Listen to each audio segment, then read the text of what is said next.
Oui, en toi je crois, ma vie entre tes mains. Jésus, tu es le grand Dieu de miracles. Tu es celui tu es celui qui vient.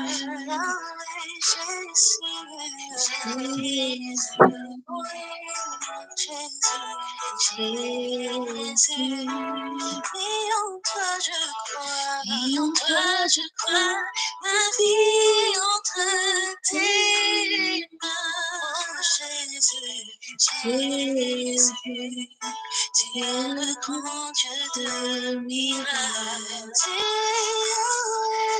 es Yahweh, tu es Yahweh,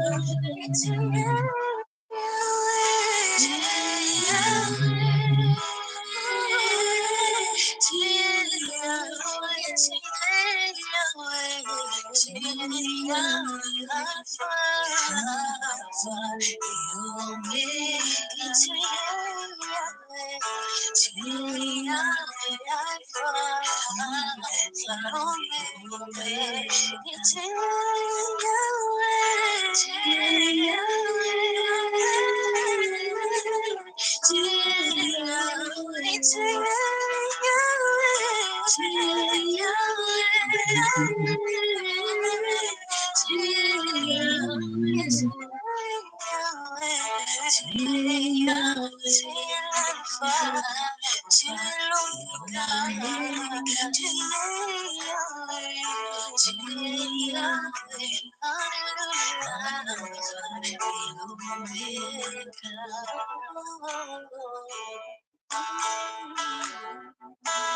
Yes, you are Yahweh, oh, you are Yahweh.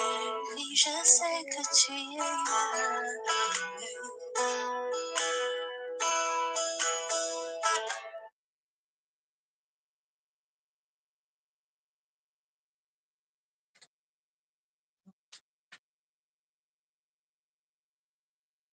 Amen. Amen. Maheno zany.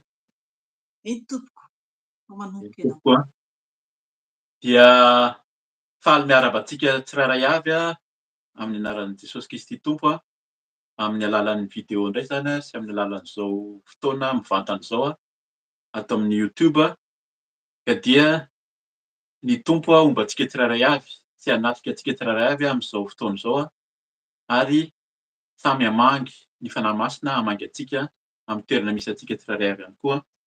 Fotoana izao ionantsika amin'ny Tompo ifampiresahantsika aminy ary indrindra iverenantsika aminy, ibebahantsika satria izay no faniriantsika ny tanjona amin'izao fiaraha-mivavaka izao dia ny mba ho tafiditra amin'ny fanjakan'ny lanitra zany satria rehefa ho avy ny Tompo izay zany toriantsika eto foana ho avy Jesosy.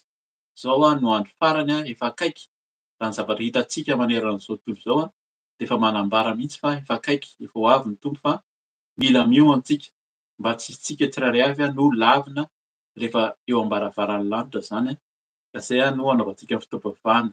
Alohan'ny ivavahantsika vavaka fonana satria izay no tena takian'ny Tompo, mila mifona foana antsika raha manantona azy.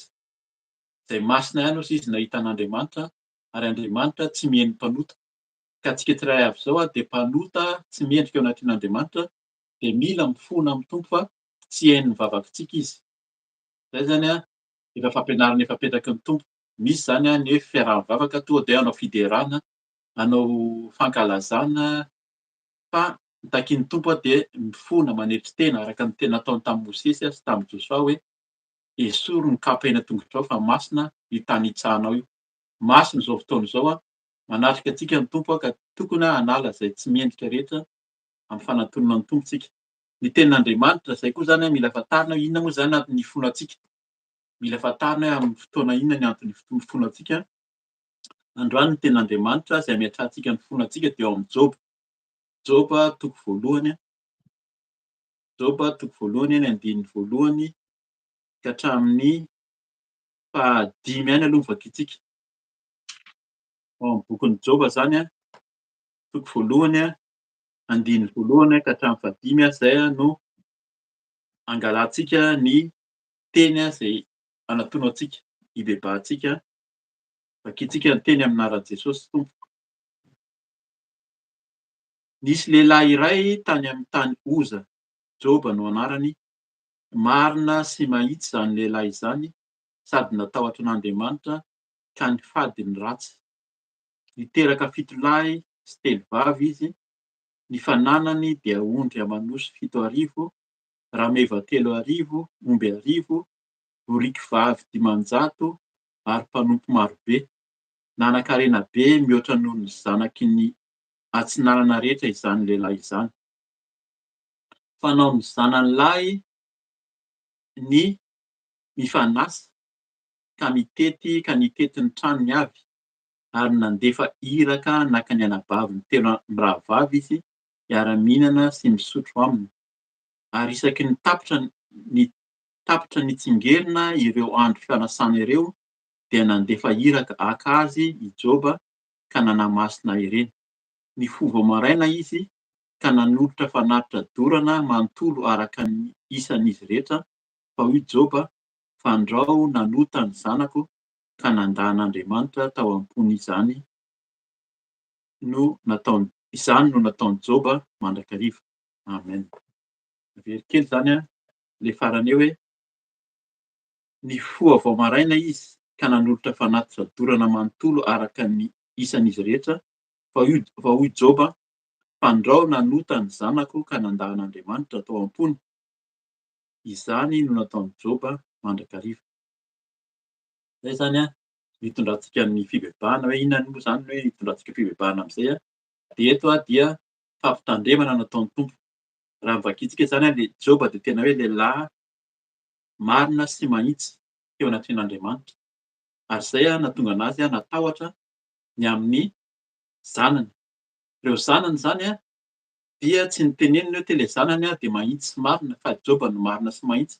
Ary ny zanany raha hitantsika dia ny fanaony dia mifaly, mihinana dia mifanasa. Zany nataon'ireo zanan'ireo ny mifaly fotsiny dia mihinana dia mifanasa. Zany hoe tsy nitady an'Andriamanitra ireo, tsy nandeha tamin'ny fahamasina sy ny fahamarina tahaka ny dadany fa nifaly fotsiny. Dia inona nataon'i Joba? Isaka ny vita ny fanasany zareo dia inona nataony hoe lasa izy mifoha vao maraina dia nanolotra fanatitra ho fibebahana ho an'ny zanany zany. Zay zany no hibebahantsika. Tsika amin'izao fotoana izao dia tratran'izay ny amin'ny fombafomba aloha voalohany indrindra. Tsy Joba no tiana lazaina eto fa ilay zanany. Misy ray aman-dreny ao efa masina, misy mpanompon'Andriamanitra ao izay mivavaka dia avelao anazy ny mifona, anazy manolotra fanatitra fa tsika mifaly ihany tsika. Nanao izay tiana ataony reto zanany reto. Nanao izay tiana ataony zany tsy miraharaha fa nifaly satria manan-karena ny dadany, zareo milamina tsara dia nataony fotsiny izay hinanany sy hisakafoanany, izay no mahafaly anazy. Zany hoe nanara-po mihitsy ireo. Hitantsika fa eo amin'ny 9:10 tonga dia vakiako satria miditra ao anatin'izany fanazavana ny ten'Andriamanitra tokony hibebahantsika izany. 9:10 amin'ny anaran'i Jesosy. Indray andro raha nihinana sy nisotro divay tao an-tranon'ny zokin'ny lamatoa ny zanany lahy sy ny zanany vavy dia nisy iraka tonga tany amin'ny Joba ka nilaza hoe teo ampiasana ny omby ary nandrasana, teo anilany ny boriky vavy nisy sabianina, namely azy tampoka ka namabo azy ary ny mpanompo dia nasiny tamin'ny lela-tsabatra. Izao dia izao irery ihany no nafanandovitra nilaza aminao. Mbola niteny izy dia nisy iray koa tonga ka nilaza hoe nilatsaka avy any an-danitra ny afin'Andriamanitra ary nandoro ny ondra manosy sy ny mpanompo ka nandevina azy. Eto zany raha vakiantsika izy dia tsy narovan'Andriamanitra na tao anatin'ny fahafatesana niara-ny fahafatesana ny zanak' Joba. Fantatsika raha ny zavatra mahazatra ny olona dia hoe ny fakapanahy na hoe fizahan-toetra nahazo an'i Joba. Zay no mahazatra ny olona fa eto ny zavatra jerentsika dia hoe tandremo fa Joba nizahana toetra izy dia velona. Fa ny zanany izay nandeha tamin'ny fanarahan-po amin'ny tsy mitady an'Andriamanitra dia maty ihany. Fantatsika fa Job avy eo raha mamaky ny tantaran'i Job hatramin'ny farany dia nosoloan'Andriamanitra ireo vady aman-janan'ireo, ireo zanan'ireo indrindra sy ny fananany lasa mpanankarena ihany izy. Na dia nifohanana ary le izy teo amin'ny tantara ravakina manontolo zany fa ny zavatra mampieritreritra dia ny matin'ilay zanany izay tsy nitady an'Andriamanitra fa nanara-po ary hitantsika tsara fa mbola raha nihinana sy nisotro divay tao amin'ny tranon'ny zokin'ny lamatozy izy.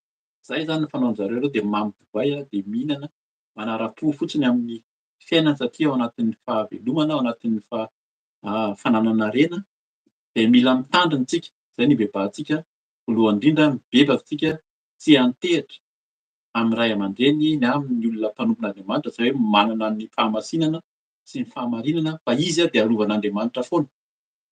Fa isika dia ho faty ao amin'ny fahotana ao zany ny tsirairay avy raha tsy mibebaka. Dia zay koa zany ny anankiray mila miala amin'izany fahazaran-drato zany fa mitady an'Andriamanitra ny tsirairay avy. Zay zany no tena takiany tokoa amintsika ny tsirairay avy mila mitady an'Andriamanitra tahaka ny Job. Job no marina sy mahitsy dia izy narovana Andriamanitra. Fa ireo zanany anankifito hozy izy miaraka amin'ny zanany vavy telo maty ireo satria variana, mihinana sy misotro. Ka zany teny ampitandremana tompo amintsika raha hibebaka zany tsika androany hivavaka hibebaka dia mangataka antsika handohalika hifontsika ny amin'ny nandehanan'ny tongotsika, nalehan'ny tanantsika, niraisin'ny tanantsika, ninoany sofintsika, indrindra ny natao ny zavatra nohanina eto zany sy ny zavatra nosotroina raha mbola ao anatin'ny fahamamoana ianao, ny fitiavan-kanina tafahoatra, ny fisotroana toaka, ny fisotroana divay, ny zavatra mahadomelina maro dia fotoana izao hibebahana sy hiverenana ny tompo fa ho avy izy handringana sy hamono. Fa aza mieritreritra hoe zay efa miaraka mivavaka amin'ilay ho avy Jesosy izay mitaky ny fahamasinana sy fahamarinana fa ry zareo mivavaka dia ahafahan'ny tompo fa ny tsirairay avy no mila mibebaka sy mifoana fa raha tsy izany dia ho avy ny fandinganana. Efa ho avy ny tompo tsy ho ela fa mila mifono isika, mila mibebaka, mila mitandrina amin'ny fanarahana ny tompo. Dia hitsanga antsika na handohalika indrindra moa zany hifoana sy hibebaka eo anatrian'Andriamanitra ny amin'ny tsy fahamehandehantsika raha mbola niantehatra tamin'ny olona. Zay koa zany mila hoe mitandremo ny fombafomba satria Job eto zany dia nanao ny fomba, nanao ny sorona mibebaka tamin'Andriamanitra fa tsy izy no nenoan'Andriamanitra fa ny zanany izay mpanota sy nanao ny ratsy teo anatrehan'Andriamanitra dia maty noho ny fahotany ihany.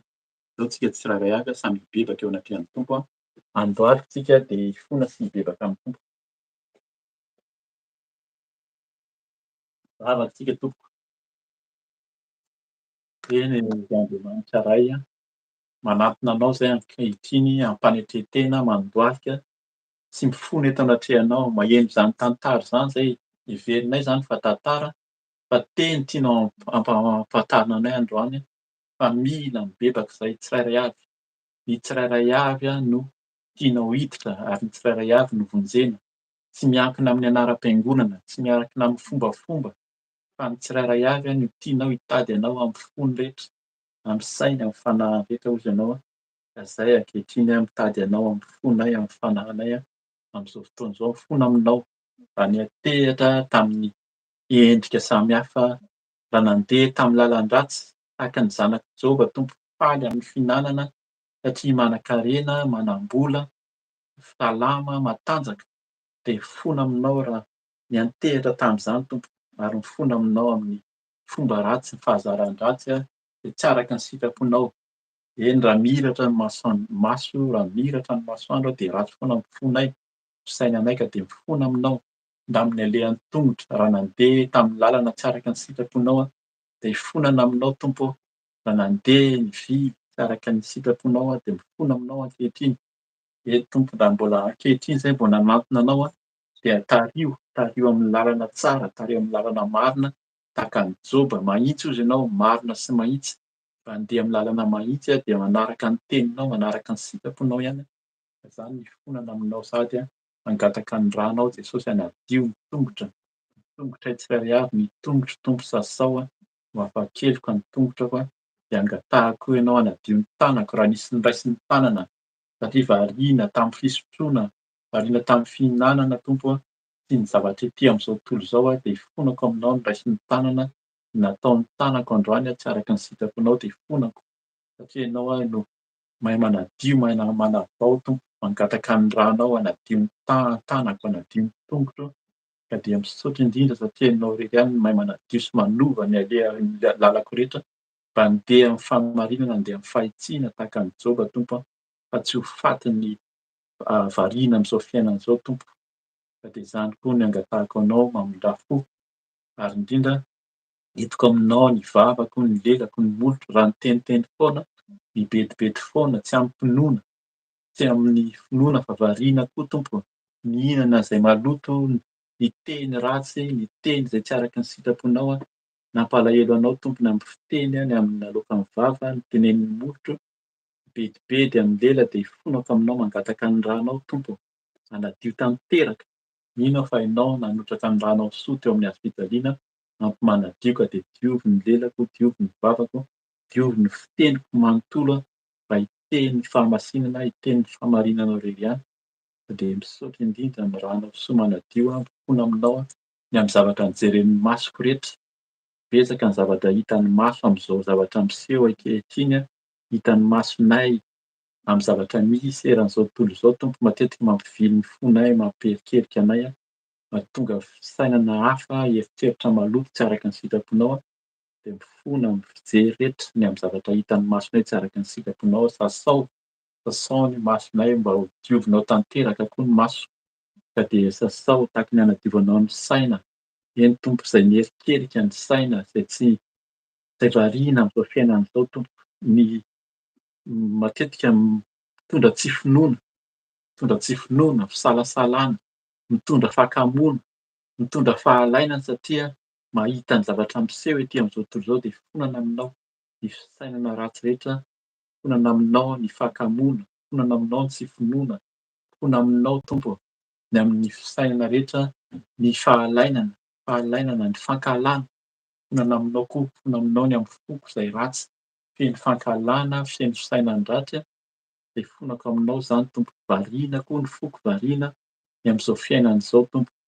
Raha ambininao matetika dia variana, mora variana ka dia mangataka aminao ary raha tonga koa ny fitsapana matetika miherikerika, tsy mino fa ianao ilay Andriamanitra anton'ny zavatra rehetra, mahatanteraka ny zavatra rehetra ka dia mangataka aminao dia diovy izay tsirairay avy, diovy ny foko raha tena dio ny saiko, ny fanahiko manontolo.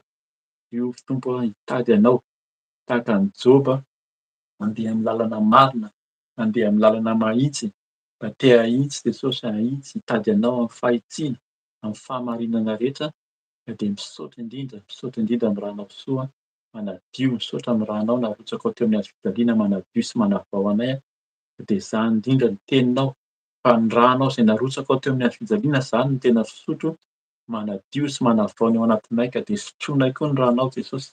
Misotro ny ran'i Jesosy, sotroinay ny ranao tompo, misotro ny ran'i Jesosy handoro izay tsy anao rehetra ao anatiko, n'inona aretina, tsimoka aretina, endrika aretina, valana aretina amin'ny tenako dia dorako amin'ny ran'i Jesosy, sotroko ny ran'i Jesosy handoro izay tsy anao rehetra ao anatiko, handoro izay tsy anao rehetra koa ny amin'ny ankonako, ny amin'ny fianakaviako, ny amin'izao fiaraha-mivavaka izao, ny amin'ny mpanomponao tsirairay avy izay tena mitady anao marina amin'izao fotoana izao tompo dia handoro, mangataka ny ranao Jesosy sotroinay ny ranao handoro izay tsy anao rehetra, handoro ny asan'ny maizina, ny asan'ny Satana ihany koa ny tsy finoana, ny fanahiana amin'izao fiainana izao dia soritra izay tsy anao rehetra, ny variana amin'ny fihinanana, amin'ny fisotroana dia torana amin'ny ran'i Jesosy Kristy ny fanahiana, ny tsy finoana, ny fankalana, sain-dratsy rehetra torana amin'ny ran'i Jesosy ka dia misaotra indrindra satria ianao manadio ny ranao, manadio, mandoro afo mandevona, manavao anay tsirairay avy ka izany no asahianay mijoro, izany no asahianay mitsangana, ianao maniraka anay handroaka ny asan'ny maizina, handroaka ny asan'ny devoly ka dia hitsangana izay Jesosy, mitsangana handroaka ny asan'ny maizina rehetra, ny asan'ny Satana izay mitady hanakana ny asanao, devoly fanakana fisehon'ny voninahitao amin'ny fiainanay teraka sy hoavy ny anaran'i Jesosy ny aretina, ny aretina amin'ny tenako, ny aretina amin'ny ankonako, ny aretina amin'izao fiaraha-mivavaka, amin'ny fiaraha-mivavaka rehetra dia mitady anao tapaka takarana fatorana torana toana mariny Kristy anatariandreo pasina sy ny satana sy ny tontolo miala ny satana hivokana ireo satana mivokana firenireo pasina hoahana aminaran'ny Jesosy fiavana findesany satana sy ny tontolo hitohina devolony fanendrehana devoly fanendrika devoly fanaratsy ny amin'ny tena ny amin'ny fiaina ny amin'ny artena ny amin'izao fiaraha-masina izao ny amin'ilay tsirairay avy teako aminaran'ny Jesosy ny devoly fanantanana devoly mahavarina rehetra devoly fatarina devoly freriahana devoly fankalana teako aminaran'ny Jesosy hoahako ny satana hivokana rehetra fananatarireo ny satana sy ny devoly tena ke fanapahefana tena tena ke fanapahefana Tena Jesosy miala devoly fandravarahana fanapahefana nareo miala satana sy ny devoly tarisy tarisy teo amin'ny ara-pijaliana ny satana sy ny devoly teako aminaran'ny Jesosy hivokana tarireo satana tena kely devoly mibezebela devoly ny Lucifera rehetra devoly bevoka teako aminaran'ny Jesosy tarireo pasina devoly ny zavavavana ny zavavavin-drano tarireo hoahana aminaran'ny Jesosy devoly manome sain-dafy eritreretina manodina devoly fampisarahana ny fampisarahana devoly fampisarahana rehetra tena aminaran'ny Jesosy tena tarireo pasina devoly fampiheterena fanapisiandaterany tena terany tena mizafona ny devoly mba ny Jesosy nandasika mba Jesosy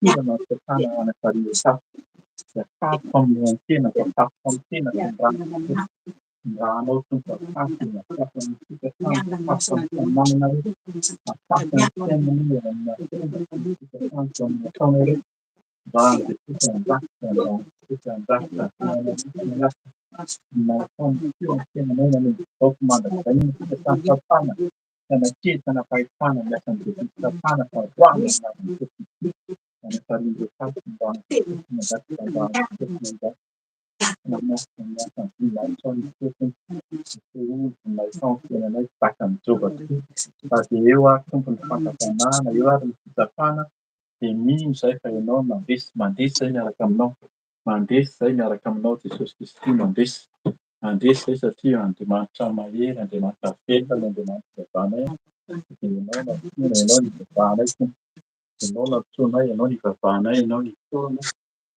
dia indrindra izay tsirairay azy tsy ho tahaka ny zanak'i Joba ho faty no mihetra ihany fa naniza koa ianao manadio anao tsirairay avy dia rahanao tokoa ampy manazao andrahanao fanekena vaovao famelan-keloka famindram-po sy fanadiovana amin'ny fiainanay ny tenanay tsirairay avy dia misaotra anao izay tompo miaro anay misaotra manadio misaotra ny ranao soa misaotra ny fitiavanao amin'izao fotoana izao mbola ahafahanay mitodika aminao misaotra satria fantatray fa araka ny teninao fa raha ny zanaka no afaka anareo izy ianao dia ho afaka tokoa nareo ka dia ianao Jesosy ny anaranao ny ranao no anafahana sy nanafahanao anay ka dia velona izay salamy izay matanjaka mandresy izay miaraka aminao dia ny voninahitra ho anareo ihany ary Andriamanitra tompony tompo sy mpanjaka ny mpanjaka Andriamanitra avo indrindra tompony fahefana rehetra hatrany an-danitra ka hatretỳ an-tany ianao tokoa ilay alfa sy omega ianao ny voalohany sy hatramin'ny farany ianao no Andriamanitra ivavahanay ianao ilay tsy miova ianao ilay Andriamanitra Joba ianao ilay Andriamanitra mihaino vavaka mamaly vavaka miasa mandrakariva ianao ary tsy mba matory ianao fa velona fa dia amin'ny anaranao tompo amin'ny anaranao Jesosy Kristy izany Nazareta amin'ny vavaka izany misaotra tompo aleloia aleloia amen amen misaotra ny tompontsika amin'izay vavaka fivavahana ka dia iganeny tompo amindra fo amin'ny tsirairay mba tsy hiantehatra fotsiny ihany izany tsika amin'ny mpanompon'Andriamanitra fa ny tsirairay avy no tena tiany tompo hitady azy amin'ny fony rehetra amin'ny sainy amin'ny fanahana rehetra amin'ny tenany manontolo mba handeha amin'ny fahamasinana sy ny fahamarinana ka dia misaotra ny tompontsika amindra fo voninahitra amin'Andriamanitra irery ihany dia ampitaiko amin'ny mama Felicia izany ny toy ny fotoana amin'izao aleloia amen. Amen, aleluia, aleluia. Dia mbola faly miarabanareo amin'ny anaran'i Jesosy Tompo izany amin'izao asabotsy vaovao izao. mety ho gagagabany ianareo hoe niova ny video anio, hoe tokony niova satria tsy nety mihitsy zany amin'ilay WhatsApp dia efa hitanareo ihany angamba izay nareo nanaraka teto zany dia nanome hevitra zany fanahy masina dia izao zany no anaovantsika ny fotoam-bavaka zany manomboka amin'izao fotoana izao dia izay mianadahy no mitondra ny fotoam-bavaka eto zany isaky ny asabotsy dia ny rehetra zany ny eran-tany manaraka tonga dia en direct zany. Voninahitra ho an'i Jesosy dia raha ho azy ary ny saotra ho azy irery ihany mandrakizay doria. Anohy ny fotoana zany isika dia angataka ny fanahy masina. Ny fanahy masina dia izy no mitarika antsika. Efa teo izy satria raha tsy teo ny fanahy masina hatramin'ny fiandohana dia tsy tanteraka izao fotoana izao. Aleloia, aleloia. Izy nefa nanomana an'izao fotoana izao. Tamin'ny mpanompon'Andriamanitra teo ny amin'ny vao nanomboka ny afandroana devoly zany dia efa nisy ten'Andriamanitra efa nomano izay azavaina zany rehefa avy eo. Fa noho ny efa vita ny afandroana devoly dia noho ny vita ny vavaka dia nanokatra baiboly dia ny antsointsika fanahy masina zany dia ny antony dia izao. Hovakintsika kely verset ato amin'ny Matthieu. Io zany no hitako eto. Matthieu 2:20. Ataoko amin'ny teny vazaha koa satria misy tsy mahay amin'ny teny gasy. Matthieu 12 et verset 43 ka hatramin'ny 45 zany hovakintsika. Matthieu 2:20 andiny fa 3:70 ka hatramin'ny andiny fa 5:70 dia orianantsika mangataka ny fanahy masina ameno ho antsika. Efa eo izy fa mangataka azy mangataka amin'ny tompo zany ameno'ny tompo ny fanahiny ho ao anatintsika zany ho bebe kokoa. Fa tena hirehatra ho an'i Jesosy isika. Aleloia. Vakintsika io teny io amin'ny anaran'i Jesosy tompo. Raha miala amin'ny olona ny fanahy maloto dia mandeha mitety ny tany tsy misy rano izy, mitady fitsaharana nefa tsy mahita. Dia hoy izy, ody any amin'ny tranoko izay nialako ao, ary noho ny tonga izy dia hitany fa foana ny trano sady efa voafafa no voalamina, ary mandeha izy ka mitondra fanahy fito hafa koa izay ratsy no izy miaraka aminy. Izay averiko kely ao amin'ny 45. Ary mandeha izy ka mitondra fanahy fito hafa koa izay ratsy no izy miaraka aminy, dia miditra ireo ka mitoetra ao, ary ny fiafaran'izany olona izany dia tonga ratsy noho ny voalohany. Dia tahaka izany koa no amin'ity taranaka ratsy fanahy ity. Amen. Io teny io dia manambara zany satria tonga dia vao nisokafako dia io zany no nomeny fanahy masina ampitandremany antsika izany alohantsika hangataka ny fanahy masina. Raha vao afaka zany ny devoly ao amintsika, nandroaka devoly tsika teo, tena hoe nandroaka amin'ny fo mihitsy zany sy ny fanahy dia lasa zay ny devoly. Dia eo zany isika raha ohatra zany ka varimbariana dia inona hono ny ataony? Satria izy noroana iny lasa nakany amin'ny tany foana, dia hitondra fanahy hafa fito, mitondra fanahy hafa fito ratsy, zany hoe ratsy noho izy zany hoentiny hiverina ao amin'ilay trano madio. Raha ohatra zany ka tsy miambina zany isika, raha ohatra ka miovaova zany isika izany rehefa mandroaka devoly dia mijoro tsara mihitsy mba tsy ho lavo indray. Zay ilay mangataka fanahin'ny tompo ameno antsika, satria madidio zao isika izao. Ianao izay mijery koa, ianao izay mihaino koa, raha tena nandroaka devoly marina ianao dia tsapanao koa hoe madio ianao zao satria tsapanao hoe maivana. Dia mila zany isika mitandrina tsara amin'ny fitondrantenantsika mba tsy ho latsaka indray tahaka ny teo aloha, dia mila zany isika mangataka ny fanahin'ny tompo hitoetra ao anatintsika mba hadidio ny fanahintsika. Dia mila mivavaka foana, mila manao hira fivavahana, mila manatona ny tompo foana antsika zany. Ka andao isika andohaly ka angataka ny fanahy masina ameno antsika, satria izy no miambina antsika, izy no ao anatintsika. Dia angatao ny fanahy masina ameno antsika, mangatao amin'ny tompo, dia hiditra ao anatintsika izy ameno antsika. Dia aorianan'izay hitondra ny teny izay nomeny fanahy masina ho antsika tsiraray avy aho. Andohaly ka isika angataka ny fanahy tompo. Fanahy masina, misaotra anao izany, satria ianao nefa nitondra ny fotoana teto hatramin'ny fiandohana.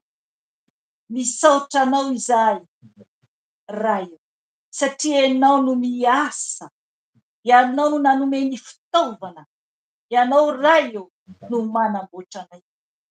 Voaloboka anao izahay ray, ka mila ny fahafenona avy aminao Jesosy. Ianao ilay Andriamanitra velona sy mahitsy, tompo malala efa nibebaka izahay, efa nibebaka izahay teo ary efa madio eo anatrehanao. Ka misaotra anao lehibe dia lehibe izahay, manandratra anao izahay, mankalaza anao izahay, anambara ny fahatsaranao indray izahay Jesosy. Eran-tany Jesosy, eran-tany Jesosy, mba hanamboaranao anay zanakao Jesosy, hanamboaranao anay tsiraray avy Jesosy. Tompo malala nefa tsy vitanay izany, ary tsy hainy tsiraray avy koa ny mandray raha tsy ao anatinay ny fanahinao, raha tsy ao anatinay ny fanahinao. Ka mangataka ny fahafenona avy aminao izahay fanahy masina, fanahy masina iray, mangataka aminao izahay. Fenoy izahay fanahy masina, midina eto amiko anao. Fenoy aho, fenoy aho fanahy masina, fenoy anao koa ny zanakao tsiraray avy eran-tany fanahy masina. Mila anao izahay, na dia tsy hitany masonay aza ianao, dia eo ianao fanahy masina. Oka ianao ameno mitobatobaka anay tsiraray avy, oka ianao ameno mitobatobaka anay tsiraray avy. Angatao ny fanahin'ny tompo fa omena. Fenoy izahay fanahy masina, fenoy izahay fanahy masina, midina minay fanahy masina.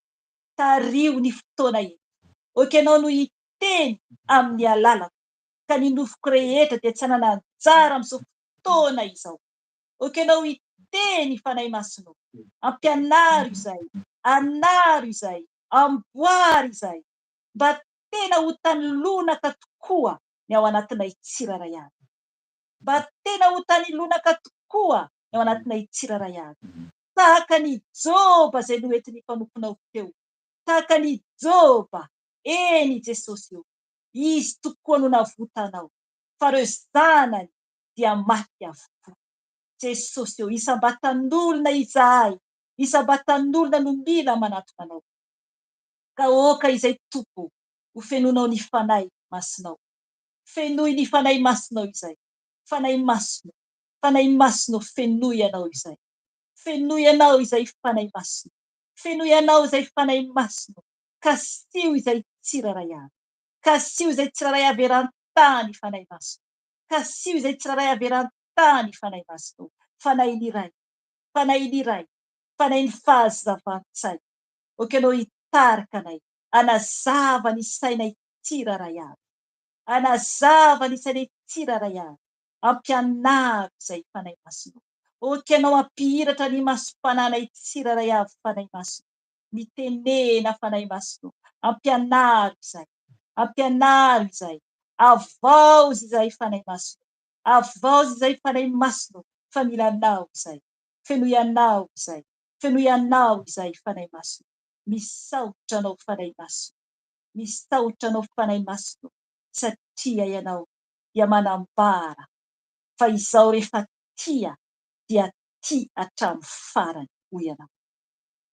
Izao rehefa tia dia tia hatramin'ny farany ianao. Jesosy ianao no miteny. Jaona 3:7-1. Eny, efa tia niazy dia tia niazy hatramin'ny farany. Isika tsiraray avy izay zanany eran-tany izany. Isika tsiraray avy izay zanany eran-tany izany. Ahoana ny fitiavantsika ny ray? Ahoana ny fitiavantsika ny ray? Satria izy efa tia antsika hatramin'ny voalohany ka hatramin'ny farany. Fitiavana manao ahoana no omenareo ny ray? Fitiavana manao ahoana no omenareo ny ray? Ho tafiakatra va ianareo raha tsy manam-pitiavana? Ny ray dia fitiavana. Izy ilay masina. Manahoana ny fitiavanareo ny ray? Manahoana ny fitiavanareo ny ray, zanak'olombelona? Amin'ny vava fotsiny va? Amin'ny vava fotsiny va? Samy ny asa, tsy ny asa, tsy ny soa izay ataonareo no ahavoavonjy anareo, fa ny fanekena-nareo, ny fankatoavanareo an'ilay Andriamanitra Abrahama, ilay Andriamanitra Isaka, ilay Andriamanitra Jakôba. Izy ireny dia anankato. I Maria dia anankato. Ny toeran'ny fanahy masina, ny toeran'ny fanahin'ny ray dia i Jesosy izany. Izy ilay fanahin'ny ray tao an-kibon'i Maria. Izy ilay Andriamanitra no tonga nofo. Izy ilay izao hoy ny fanahy masina. Izy ilay efa izy hatramin'ny taloha indrindra, hatramin'ny fahagola. Tsapanareo va izany fahagola? Fahagola. Iza no mahita ny fiandohan'ny zavatra rehetra? Iza no mahalala ny fiandohan'ny zavatra rehetra? Iza no mahatsapa ny falebiazan'Andriamanitra? Tsisy mahatsapa ny falebiazana. Iza no nahary ny tany? Iza no namolavola anareo? Izy ilay Andriamanitra ny nofo rehetra. Nefa tsy hajainareo izy. Tsy hajainy zanak'olombelona izy. Ny zavatra rehetra anananareo zanak'olombelona dia izy no miazona azy. Azy avokoa ny zavatra rehetra. Taloha ny olona natao atrazy mafy dia mafy. Fa ankehitriny ny tany dia toa ny Sodoma sy Gomora. Toa ny Sodoma sy Gomora. Ho levony ny afo ny zavatra rehetra. Ho levony afo ny zavatra rehetra. Mampiseho zava-doza ny rainareo any an-danitra hoy ny fanahy masina izay miteny. Dia nataon'izao génération izao, ny ataon'izao génération izao dia maka video, maka sary, nefa ny loza dia mitatao eo ambony lohany izy.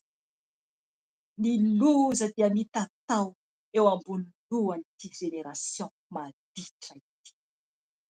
Génération Z, génération fady, izay niriny ireo apôstôly mba hahita ny zavatra hitanareo.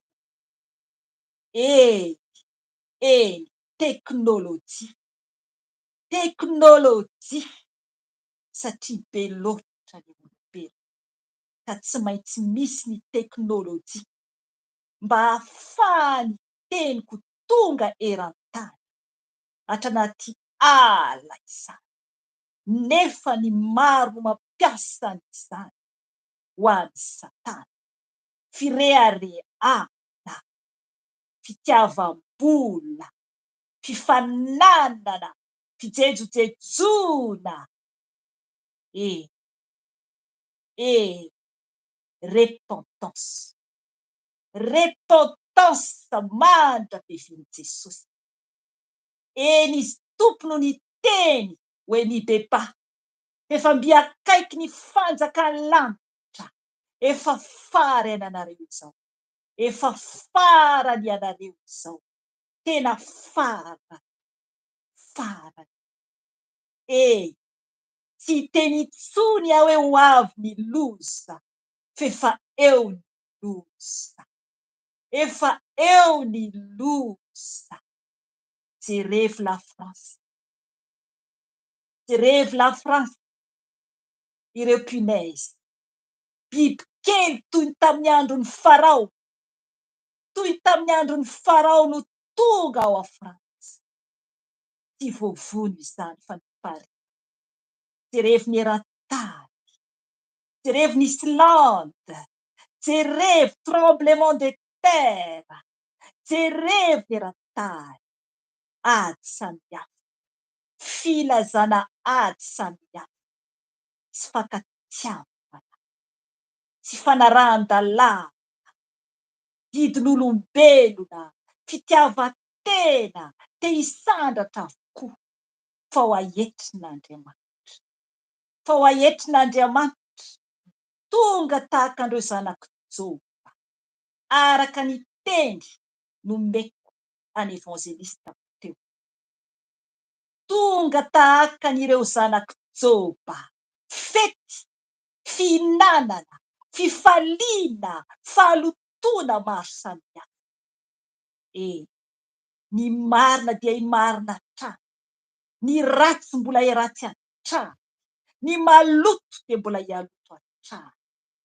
Tsisy fizahatavan'olona eo anatrehan'ilay fibebahana madio isam-batan'olona, fibebahana madio isam-batan'olona. Ny masina ihany tafiditra ny lanitra, zay vao tafiditra ny lanitra. Tsy renareo va, tsy hitanareo va, Matthieu 24, efa miseho avokoa ny zavatra, efa mbiakaiky ny tompo, efa mbiakaiky ny tompo, efa mitsangana eo am-baravarana izy, ho avy hamaly ny tany, efa mamaly ny tany, fa ho avy izy hampiakatra ny zanany, hampiakatra ny zanany, ho anisitra ny va ianao, ho anisitra ny va ianao, manetretena eo ambany tany mahery-po. Ry zanak'olobe, ry zanak'olobe, repentance. Jésus revient bientôt. Jésus revient bientôt sur les lieux. Wow, Jesosy. Wow, Jesosy tsy ho ela eo amin'ny rao alina, eo amin'ny rao alanitra, eo amin'ny rao alanitra. Tsapanareo vazandry tany, trompetra fava, trompetra fava, tsapanareo vazandry tany.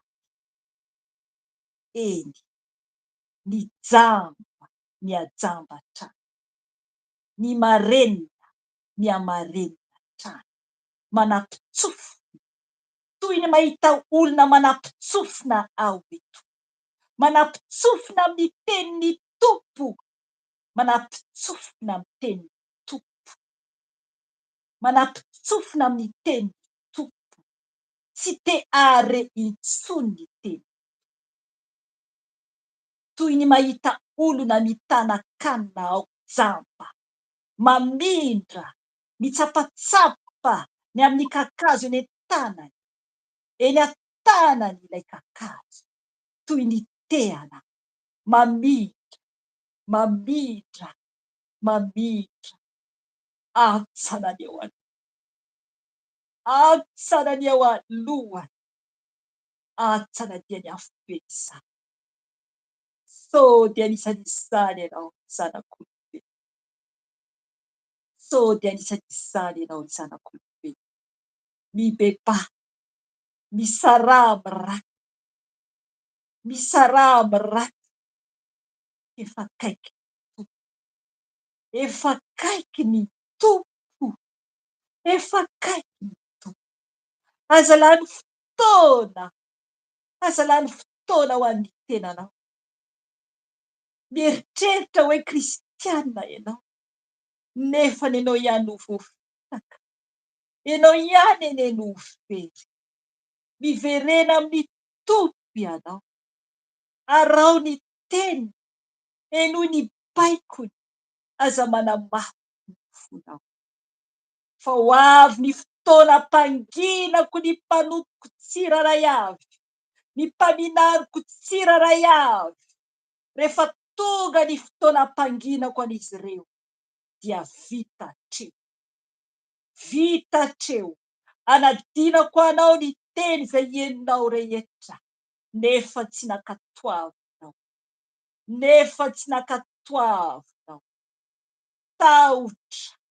tahotra ny manjoany tany satria efa niala eny amin'ny plasiny tompo ho avy ampisaraka ny ondry sy ny ondry eo akavana ny osy avy eo akaviana aiza ny toerana misy anao akavana ny ray sa akavia any amin'ny afobe izany repentance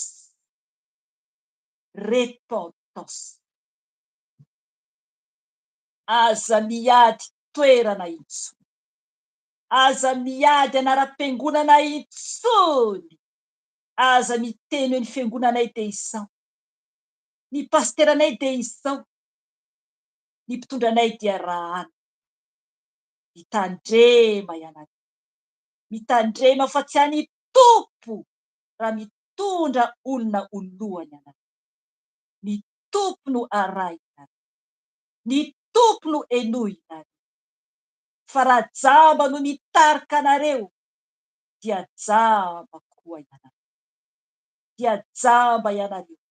ka tahaka ny fahitana izay asehoko ny mpanompoko eto mitondra tehina fa ny ao aorianany dia maro no ilatsaka manaraka azy maro ny manaraka azy efa ao aoriana manainga ny tanany eo amin'ny soroka ny miankina mitana ilay jamba mitarika eo aloha lehilahy manao pataloha mitondra tehina manao solomaso mainty fanoharana izany ny ao aorianany dia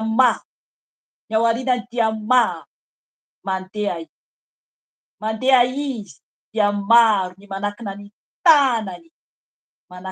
tanany akavanana ny tsiraray avy tahaka ny milatra jamba mitarika jamba any akady ny afarana mazava ny tenin'ny tompo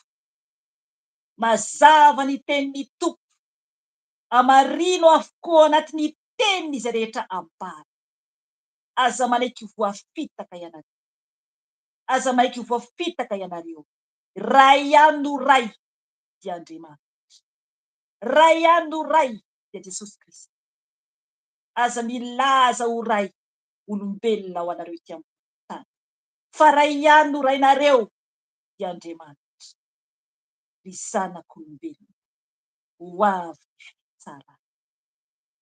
avy ny fitsarana la ray zanaka fanahy masina lay telo fa iray dia miandry anao miandry anao ho tsaraina ianao ny zanak'olombelona. Tsapanao fa ny fitsaran'Andriamanitra aza azo ny tan'Andriamanitra velona.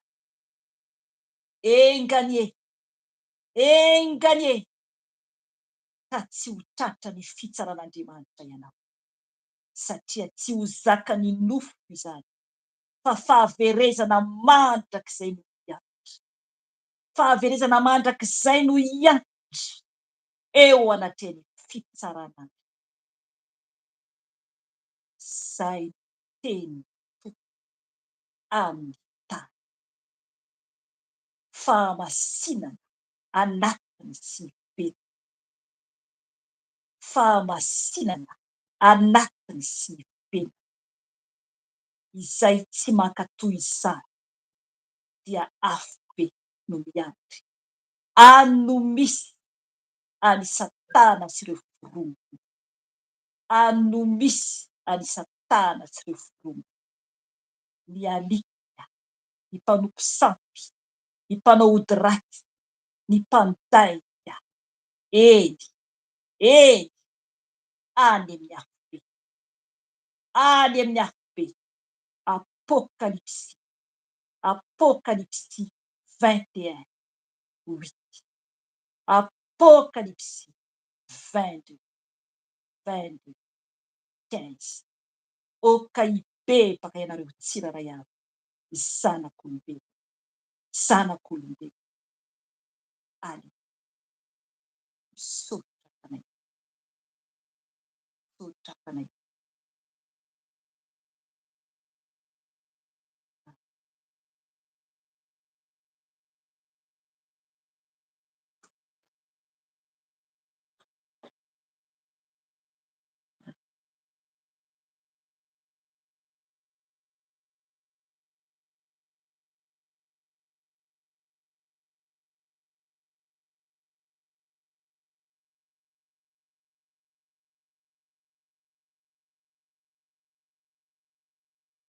Baba,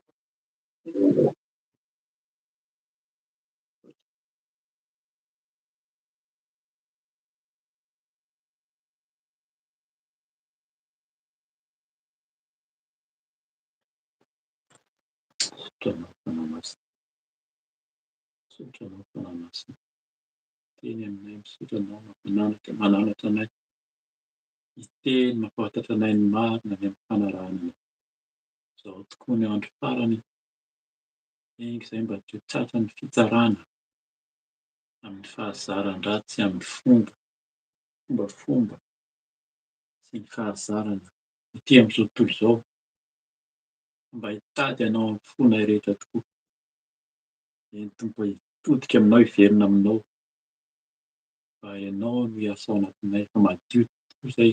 Madio raha teo izay niteninao ianao, teny taminay ianao manadio anay, ka aoka mba ianao no toetra ao anatinay fanamasina. Fenoy ianao izay tsiraray avy, fenoy ianao izay fanamasina, manjakà tanteraka ao aminay, manjakà tanteraka ao aminay, anananay fahamasinana tanteraka, ny fahamarinanao, ny fahitsianao Tompo. Misaotra, miasa aminay, misaotra mamaly vavaka, misaotra manadio, misaotra manavao, dia hiaraka amin'izay ianao araka ny teninao teo.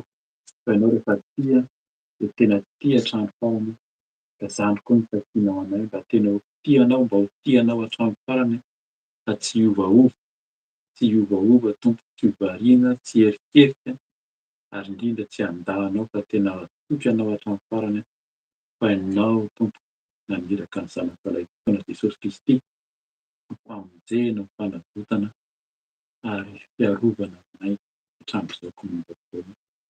Dia tehirizo ambany elatrao izay Tompo, tehirizo ambany fitahinao, tehirizo amin'ny ranao soa.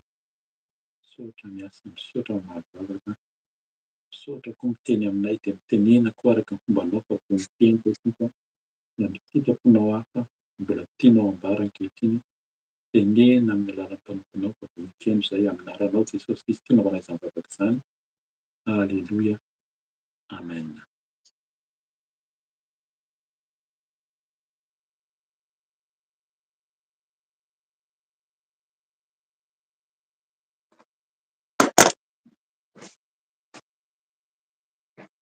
Alleluia. Sotra tompoko. Alleluia. Alleluia.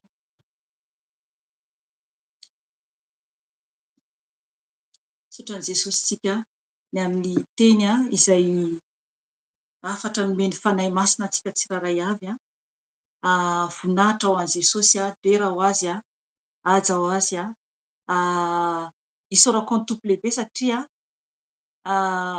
afaka enoina amin'ny YouTube ny teny izay nomeny fanahy masina satria rehefa ohatra ka tonga ny fanahy masina amin'ny teny na ohatra hoe mivavaka ahako na izay amin'ny gropy dia indraindray tsy manao enregistrement fa tena ilaina zany le izy satria na izary vitsy ihany no tadidiko fa ny fataoko zany rehefa miteny fanahy masina dia vao vita ny teny dia mandray noty aho fa isaorana ny tompo nomeny azao alalana izao mba ahafahana miaino satria tsoroko aminareo za koa mamerina miaino ary mandray noty satria ilaiko koa satria ho antsika tsiraray avy za dia trano fotsiny ihany ary manitry tena kely dia kely anatrehan'ny tompo aho ary mingavy anareo tsiraray avy eran-tany aho aza iza mama Felisiana ho jerenareo fa ny tompo dia zany angatahako anareo izy rery ihany no tokony ho jerentsika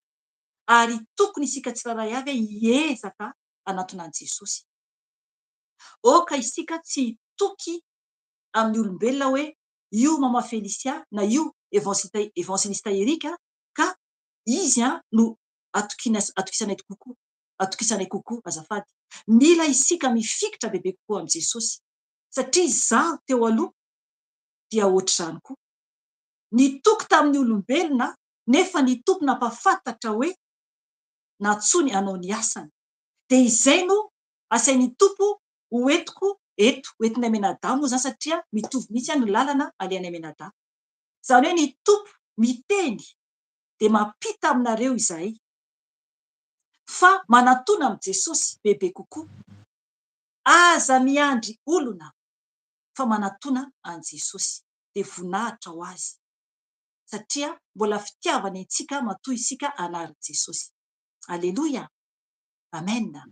Zao tsika dia tonga amin'ny tenin'Andriamanitra teny fampaherezana ho antsika tsiraray avy. Ny teny zany izay hoentiko anio dia ny teny teto hoe amin'ny vavaka ny alina dia hoentiko eto zany ilay ao amin'ny Isaia 59 andiny voalohany ka hatramin'ny 10 no teneniko tamin'izay. Io fotoana io dia tamin'ny volana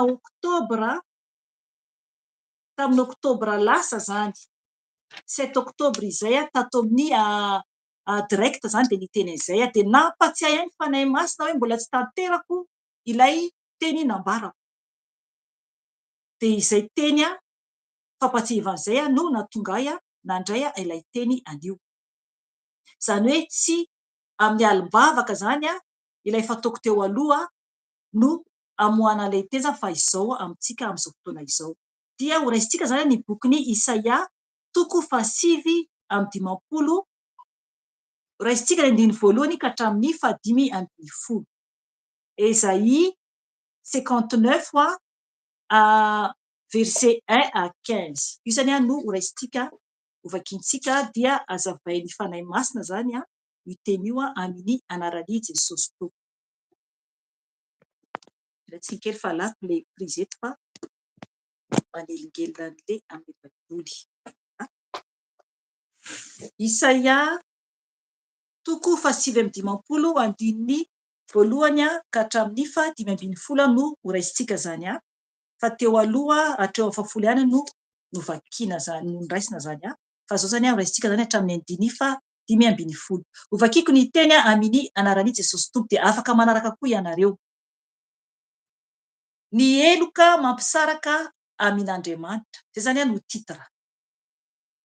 Indro ny tanan'ny tompo tsy fohy fa mahavonjy ary ny sofiny tsy lalondalovana fa mahare fa ny elokareo no mampisaraka anareo amin'Andriamanitrareo ary ny fahotanareo no mampiafina ny tavany aminareo ka tsy miaino izy fa ny tananareo dia voaloto amin'ny ra, ary ny ratsan-tananareo amin'ny eloka.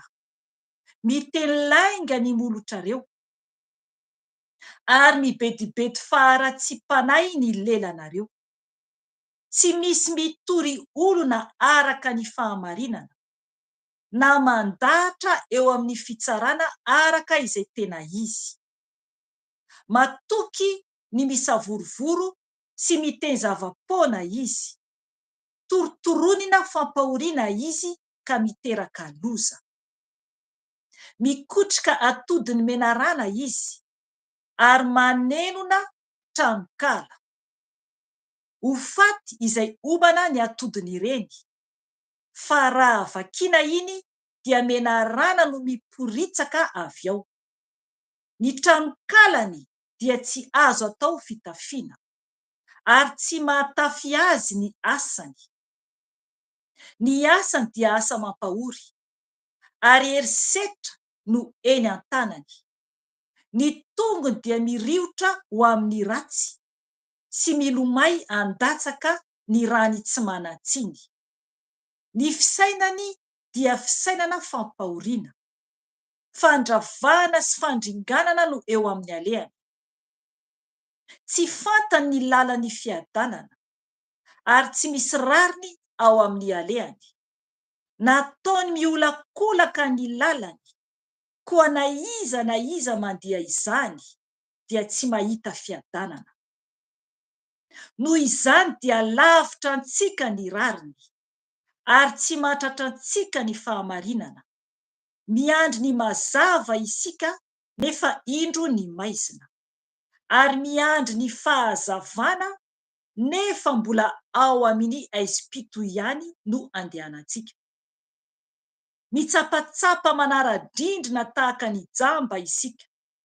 Eny, mitsapatsapa tahaka ny tsy mana-maso.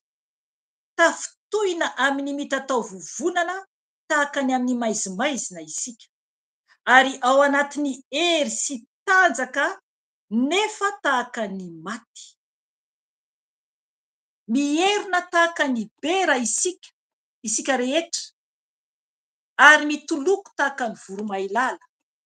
Miandry ny rariny isika nefa tsy misy, ary miandry ny famonjena nefa lavitra antsika izany.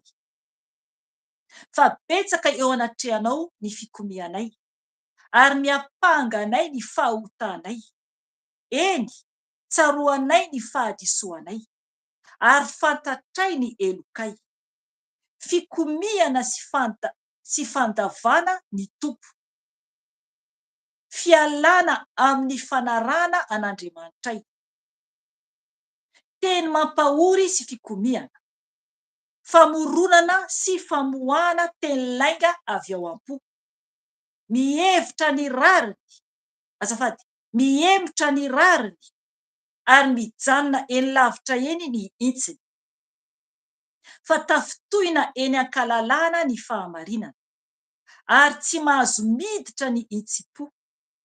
Eny, tsy eo ny fahamarinana, ary izay mifady ny ratsy dia manolo-tena ho baboiny sasany. Avero kely ao amin'ny 9:10.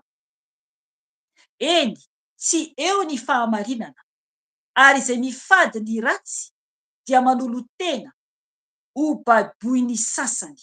Amen. Ry havana ny teny eto dia efa miverina matetika eto ny amin'ny hoe tsy maintsy mibebaka isika zay vao miaino antsika ny tompo Andriamanitra antsika. Efa nibebaka isika teo, efa nangataka ny fanahy masina isika teo. Zany hoe isika eto zany dia tokony tena hoe madio am-po amin'izay. Tsisy tsony zany ny hoe fihetsaram-belatsia, na hoe fo maloto, na hoe saina maloto, fa tena madio ao amin'ny tompo, satria efa vita ny fibebahana teo. Zay ilay fivavahana marina. Dia hoy aho teo hoe ny teny eto dia ny fanahy masina nampatsiahy ahy hoe ny teny tato amin'ny groupe tato amin'ny YouTube tato hoe tafotoam-bavaka tamin'ny volana oktobra hoe ho ataoko amin'ny vavaka ny alina ity teny ity. Azavaina izany. Nefa ny fanahy masina ny teny hoe ataonao anio. isaorana azy izany dia izy no anazava. Eto zany dia manambara ny amin'ny hoe raha ohatra isika ka tsy mibebaka dia tsy ho tafiditra ny lanitra. Zay zany tena hoe fobeany ilay teny eto. Raha tsy mibebaka isika dia misy rindrina manasaraka antsika amin'Andriamanitra. Zany hoe raha mpalota zany isika na lainga aza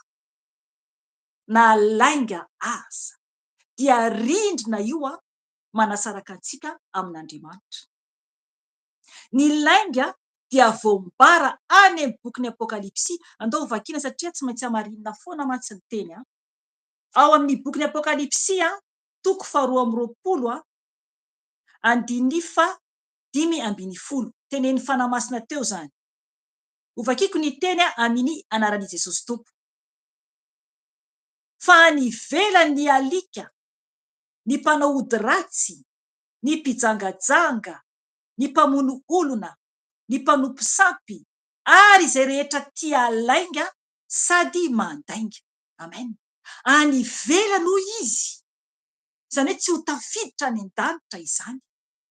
Oka ianao ny hamaky ny teny.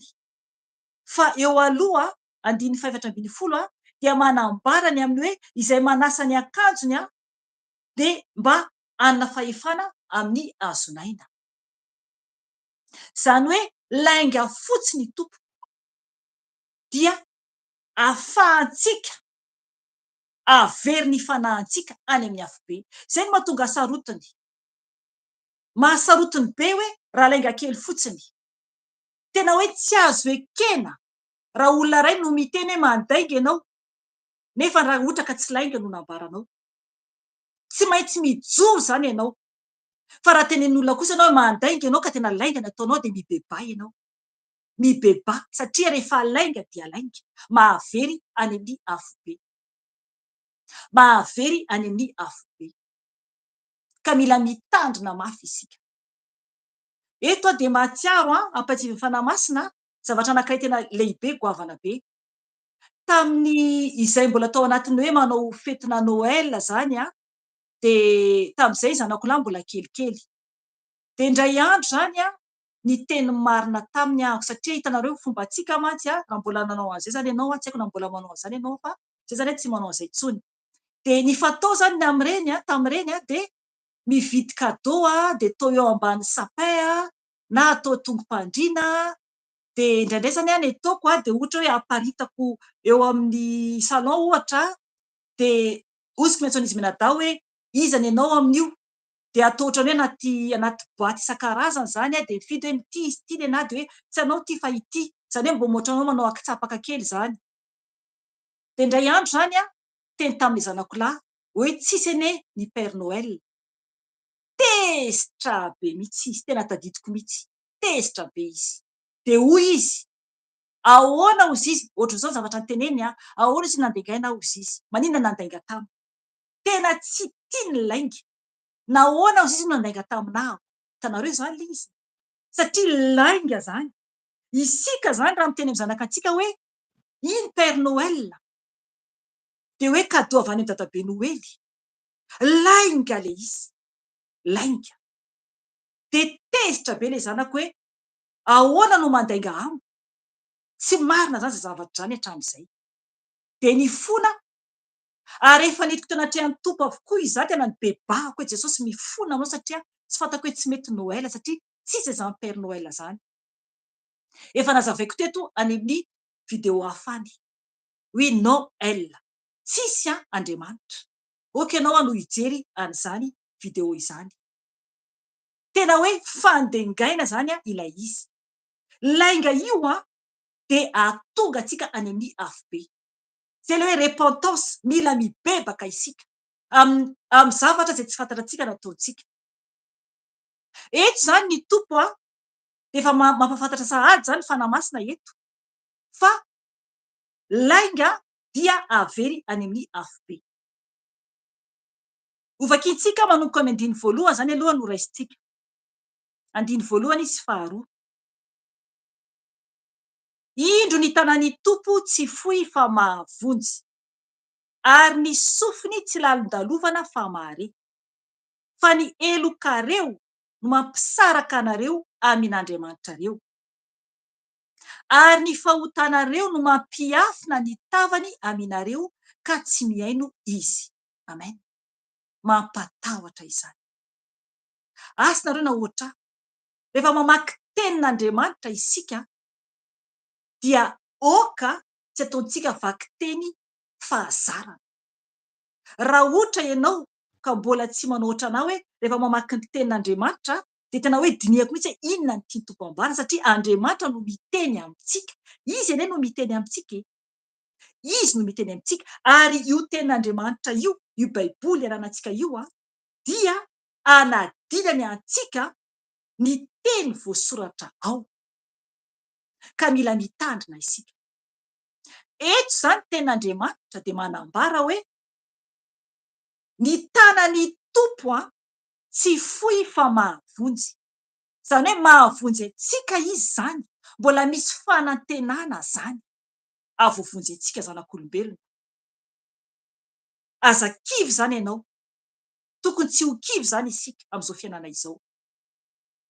Fa eo zany ny tompo afaka amonjy antsika raha manaiky isika. Ho hitantsika eo ny efitra mampisaraka antsika aminy. Betsaka izy eo ambany eo. Ho jerentsika io rehefa avy eo. Ary ny sofiny tsy lalondalovana fa mahare. Impiry isika no miteny hoe tsy mihaino vavako Andriamanitra, tsy mamaly ahy Andriamanitra. Inona no mahatonga ny tompo tsy mamaly vavaka antsika? Misy antony anankiroa. Voalohany izay iray isika na mbola milona anatin'ny ota dia tsy mihaino antsika ny tompo, satria tsika mangataka zavatra aminy, nefa isika tsy te hisaraka amin'ny fahalotoantsika. Faharoa manaraka an'izay, matoa ny tompo tsy mamaly vavaka antsika raha efa mandeha tsara anatin'ny fahamarinana sy rehefa mandeha tsara anatin'ny fahamarinana sy fahamasinana isika dia miandry zany isika, fa tsy tonga dia hoe eo no eo tsika dia mahazo ny valiny, satria ny zavatra omeny antsika dia mihoatra lavitra ilay heverintsika hoe mety amintsika. Zay zany no ataony tompo. Izany hoe rehefa tena zanany isika mankatoa azy dia tsy inona angatantsika iny mihitsy no omeny antsika. Tsapako tamiko izany, fa zavatra hafa tsara kokoa no iny. Fa isika rehefa ohatra tsika tsy mahandry tantana araka ny fiteny hoe maika loatra dia potika ilay soa tokony omeny tompo antsika.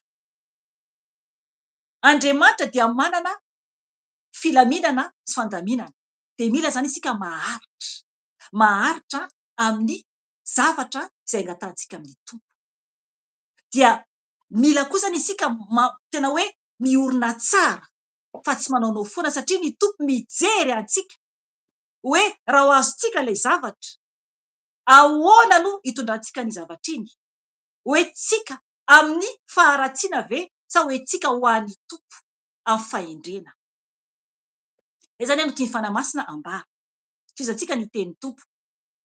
Eto zany Jesosy dia mahare zany izy, mahare zany ny tompo eto izany hoe mahare tsara izy zany fa ny sofiny zany tsy lalondalovana akory. Andiny faharoa, fa ny elokareo no mampisaraka anareo amin'Andriamanitra reo, ary ny fahotanareo no mampiafina ny tavany aminareo ka tsy miaino izy. Amen.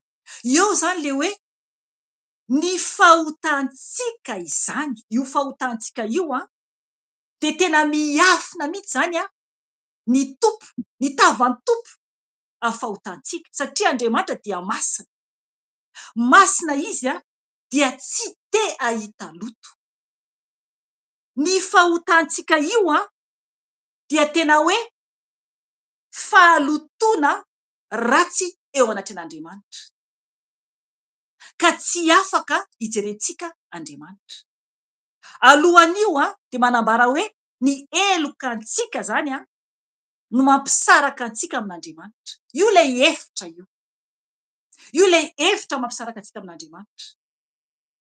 alaiko sara intsena hoe ao ambadika ao amrindrina ao ambadika ao raha ny olona anankiray misaraka amitsika ohatra hoe tsy miray hevitra amitsika tsy hitantsika ane zay zavatra ataony ao tsy mahita azy isika ary Andriamanitra zany no ny fahotantsika dia izay no ohatra ny rindrina mampisaraka antsika amin'Andriamanitra. Tsy mijerentsika akory izy, tsy mijerentsika ny tompo. Zay no mahatonga antsika tsy maintsy mibebaka foana, azafady, mibebaka foana mba hamindra fo amitsika ny tompo. Zay izy vao iainao antsika. Fizantsika ny tenin'Andriamanitra ny 7 fa ny tananareo dia voaloto amin'ny rà ary ny ratsan-tananareo amin'ny eloka. Miteny lainga ny molotrareo ary mibedibedy fara-tsi-panahy ny lelanareo. Ajantsika treo aloha. Eo zany dia manambara ny amin'ny tanantsika. Tanantsika hoy izy dia voaloto amin'ny rà. Dia toy izany hoe ary ny ratsan-tananareo, ratsan-tanana amin'ny eloka. Zany hoe ny ratsan-tanantsika zany indraindray manondro olona ohatra na manao sinina ohatra, zay ny ampahafantariny fanahy masina eto. Mila isika mitandrina tsara io tanantsika io. Raha ohatra eto dia mahatsiaro hoe olona mifosa, ahoana ny ataon'olona mifosa? Manakona vava toy izao izy rehefa miresaka. Misy manao an'izay, manao ohatran'izao rehefa miresaka. Zay dia mampiasa sady ny tanana zany, ratsan-tanana. Na amin'ny telefona dia miteny moramora. Eto zany ny tompo dia mampitandrina antsika ny amin'ny fombantsika. Satria ireo dia efa rindrina mampisaraka antsika amin'Andriamanitra antsika zany. Ny fomba ny ratsan-tanantsika, ny fomba ny tanantsika. Zay le hoe voaloto amin'ny rà, satria ran'olona zany no latsaka raha vao manomboka mifosa isika, na miteny olona isika, na manondro olona isika, na manao sinina olona isika. Mila mitandrina zany isika satria amin'ny tompo izany dia tena hoe rà latsaka. Rà latsaka zany izany. Dia mila zany isika tena hoe mitandrina satria ny tompo tsy azontsika vazivaziana. Fizantsika ny teny ary mibedibedy fara-tsi-panahy ny lelanareo. Amen. Io le izy. Itsika le miteny olona, le tanana mihetsika zany ary manondro olona. Ny lela zany dia mila mitandrina isika. Mila mitandrina isika. Lelantsika io dia tena feno faharatsiana io lelantsika io. Poizina anie io lela io ao amin'ny bokin'i Jakoba 3 andiny 5 sy 9 andao vakiantsika. Jakoba 3 andiny 5 sy 9 no vakiantsika. Jacques chapitre 3 verset 5 à 6. Io no vakiantsika. Ho vakiko amin'ny anaran'i Jesosy Tompo. Toy izany koa ny lela, tovakely izy kanefa mirearea fatratra. Indro afo kely monja dia mahadoro ala lehibe. Afo koa ny lela, faharatsiana tsy hitalany eo amin'ny momba ny tenantsika, dia ny lela no mampipetipetina ny tena manontolo ka mandoro izao zavatra arehetra izao, sady arehetry ny afo be izy. Amen. I lelantsika tena kely indrindra, nefa io lela io mila tandrovantsika tsara io, satria ambarany tenin'Andriamanitra eto fa tena le tovakely indrindra ary mireare fatratra.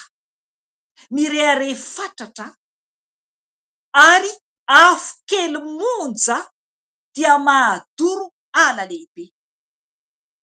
Zavatra kely monja anie ny avoaka lelantsika dia manimba zavatra maro. Jesosy tsy mba be teny Jesosy. Izy no modely. izy no modely. Oka isika hianatra hitandrina ny lelantsika satria mahavery any amin'ny hafobe zany ny lelantsika io. Nisy fahitana hitako tamin'izay nivavaka indray mpandeha, fa ho ataoko amin'ny video zay satria manjary lava be raha ohatra ka ambarako eto ilay fahitana momba ny amin'ny lela zany, fahitana momba ny amin'ny lela raha nivavaka izay.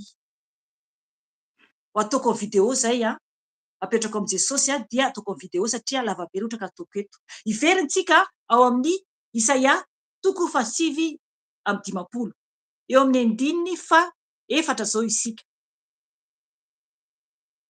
Tsy misy mitory olona araka ny fahamarinana na mandahatra eo amin'ny fitsarana araka izay tena izy.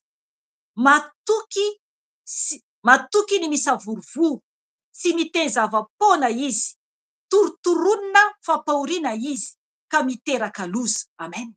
Zay zany le lela zany. Io lela io mbola io ny ambarany zany hoe ny olona zany dia tsy mba miteny zavatra marina. Zay le hevitra zany raha mbola miaina anaty zay zany isika dia io zany le hevitra mampisaraka antsika amin'Andriamanitra. Zany hoe tsy mba miteny zavatra ny fahamarinana na mandahatra ny fitsarana araka izay tena izy. Efa hita zao fa diso dia mbola hamarinina ihany, satria olona ohatran'izao itsinona ka, olona ohatran'izao itsinona tsy azo atao tompo. Rehefa diso dia diso, na olona tianao tahaky ny inona ara, na vadinao io raha manambady ianao, na zanakanao raha mananjanaka ianao, na ray aman-dreninao io ohatra ka ray aman-dreninao, rehefa diso dia diso, na patronanao io na mpitondra fanjakana io, rehefa diso dia diso. Zay ny ao anaty an'Andriamanitra, zay ny ao anaty an'Andriamanitra. Tsy afaka manamarina ny diso Andriamanitra, fa rehefa diso dia diso. Tsy azo tsaraina zany ny zavatra ratsy, tsy azontsika manatsara zavatra ratsy. 5. Mikotrika atodiny menarana izy ary manenona tranokala ho faty izay omana ny atodiny ireny, fa raha vakiana iny dia menarana no miporitsaka avy ao. Amen. Zava-doza izany. Io lela io zany dia tena poizina mahafaty. Ny zavatra voakan'ny lela raha tsy mitandrina. Okonareo ny hamaky an'i Jakoba iny, miangavy anareo hamaky an'i Jakoba, azahoanareo tsara ny teny tiany ambara. Jakoba 3 afaka vakianao momba ny amin'ny lela zany. Eto zany dia manambara zany ny amin'ny lela ihany ho iaho teo dia hoe mikotrika atodina menarana izy ary manenona tranokala ho faty izay omana ny atodiny ireny, fa raha vakiana iny dia menarana no miporitsaka avy ao. Amen. Ny lela zany dia raha ampiasain'olona amin'ny lainga, satria voalaza tery amin'ny 9 fa hoe mibedibedy fa raha tsy mpanay ny lelanareo. Dia lainga izany satria miteny lainga ny molotrareo. Eto dia ny ray lainga dia i Satana. Eto zany dia miditra lala zany le ten'Andriamanitra. I Satana no voalaza eto. Ka raha olona mpandainga dia tsy zanak'Andriamanitra fa zanak' Satana, satria izy no voalaza anaty baiboly hoe ray lainga. Hamarin'ny fanahy masina izany. Tao jerentsika ao amin'ny Jaona 5 afaka mandray noty ianao Jaona 5 13 ka hatramin'ny 15. Jean chapitre 8 verset 34 à 45. Jaona 5 13 ka hatramin'ny 15. Vakiko ny teny amin'ny anaran'i Jesosy Tompo. Jesosy zany no niteny teto nahoana no tsy azonareo ny teny, satria tsy afaka mihaino ny teniko ianareo. Ianareo dia avy tamin'ny devoly irainareo, koa izay sitraky ny irainareo no tianareo atao. Izy dia mpamono olona hatramin'ny taloha, ary tsy nitoetra tamin'ny marina satria tsy misy marina aminy. Raha mandainga izy dia ny azy no lazainy, satria mpandainga izy sady iray ny lainga. Fa satria milaza ny marina ao dia tsy inoanareo. Amen. Zay zany no tenen'i Jesosy tamin'ireo jiosy izay nanaraka azy. I Satana no ray ny lainga, ka ny olona mpandainga dia tsy zanak'Andriamanitra fa zanaky Satana. Mila mitandrina isika tompo, mila mitandrina isika, ary afo be no miandry. Izy ihany koa ilay namitaka ny Eva, izy ilay menarana voalaza eto amin'ny 7:50 ato amin'ny Isaia. Izy ene io voalaza io. Izy ilay menarana ela voalaza ary amin'ny bokin'ny Apokalipsy 2:20-7. Oka ianao no hamaky izany. Izy ihany koa ilay menarana voalaza any amin'ny Genesis 1:7. Izy zany no ray lainga. Izy ilay voalaza eto amin'ny 5 mikotrika atody ny menarana izy. Ka oka isika tena hoe adio eo anatrehan'ny tompo. 9 verina ary amin'ny bokin'ny Isaia tsika. Ny tranokalany dia tsy azo atao fitafiana. Averiko kely miara-tsaosy tompo. Ny tranokalany dia tsy azo atao fitafiana, ary tsy mahatafy azy ny asany. Ny asany dia asa mampahory, ary herisetra no eny an-tanany. Amen. Mara zany. Inona moa no asan'ny Satana?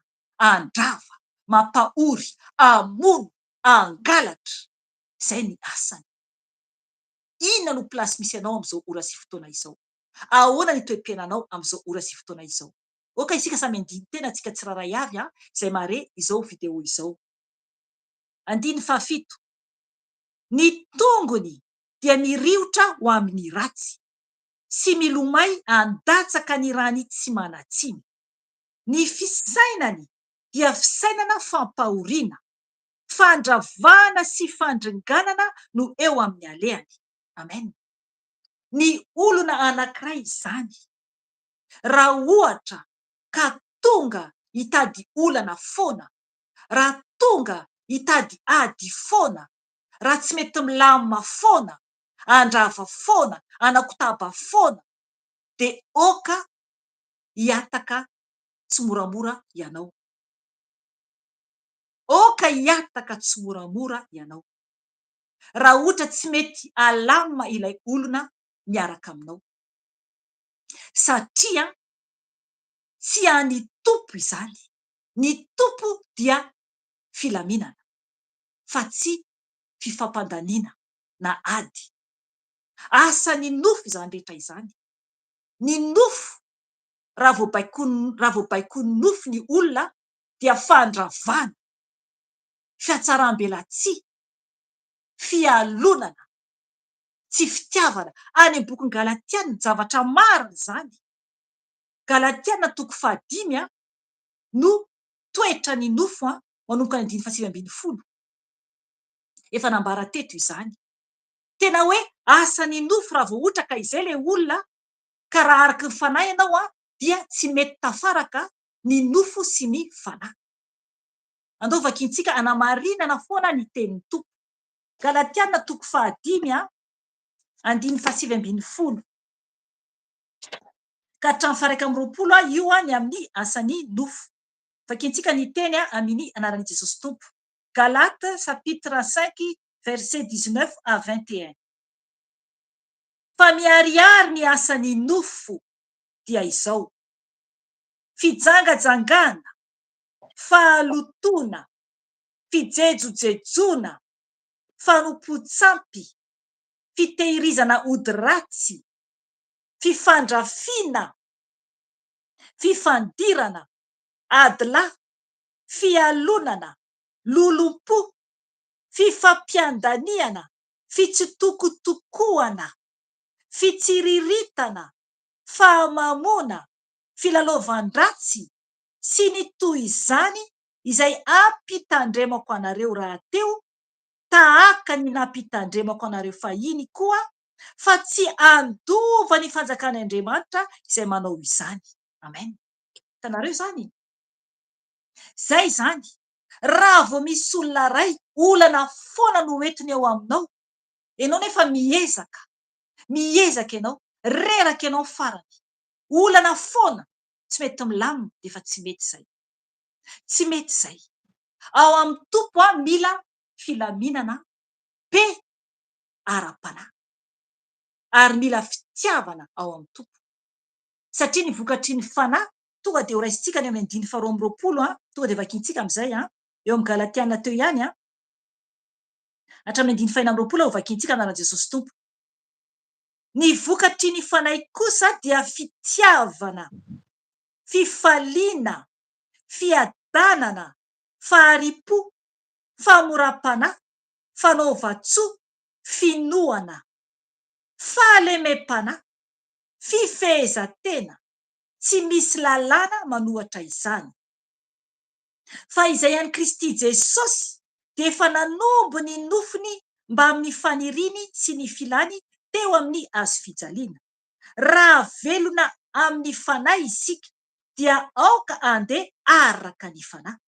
Aoka isika tsy hieboebo foana ka hifampiantsy sy hifampialona. Amen. Hatreo ngamba izy io, hatreo ny amin'ny 9.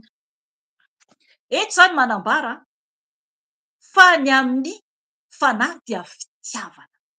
Tokony ho izay ny fiainantsika. Raha samy hoe kristianina, samy zanak'Andriamanitra, dia tokony hita ao ireo araka ny fanahy ireo. Raha ohatra ka tsy ao ireo, dia diso toerana zany ianao. Diso toerana. Fa mila miala ao. Raha vao tsisy fitiavana ao, raha tsisy fifaliana ao, raha tsisy fiadanana ao, tsisy faharipo, tsisy famoram-panahy, dia efa tsy izy zay. Mbola maromaro izy voalaza eo. Tokony olona ohatr'izany tena hoe any tompo, fa tsy hoe olona tezitra foana, olona mila ady foana, olona mitondra problème foana. Mila le olona mibebaka amin'izany. Raha manana toetra ohatr'izany ianao dia mandehana mibebaka tompo, anamboarany tompo anao. Mila ianao mibebaka raha ianao mihitsy no lohan'ilay problème. Mila mibebaka. Mangatà Jesosy tsy vitako intsony ny manamboatra ahy. Miezaka fa tsy mahavita tena Jesosy, fa ity aho amboary aho. Amboary aho Jesosy. Mba omeo fifaliana Jesosy, omeo fitiavana Jesosy. Alao amiko fialonana, alao amiko ny ady, alao amiko ny fiebebona, alao amiko ny avinavina. Fa ny tompo hanafaka anao.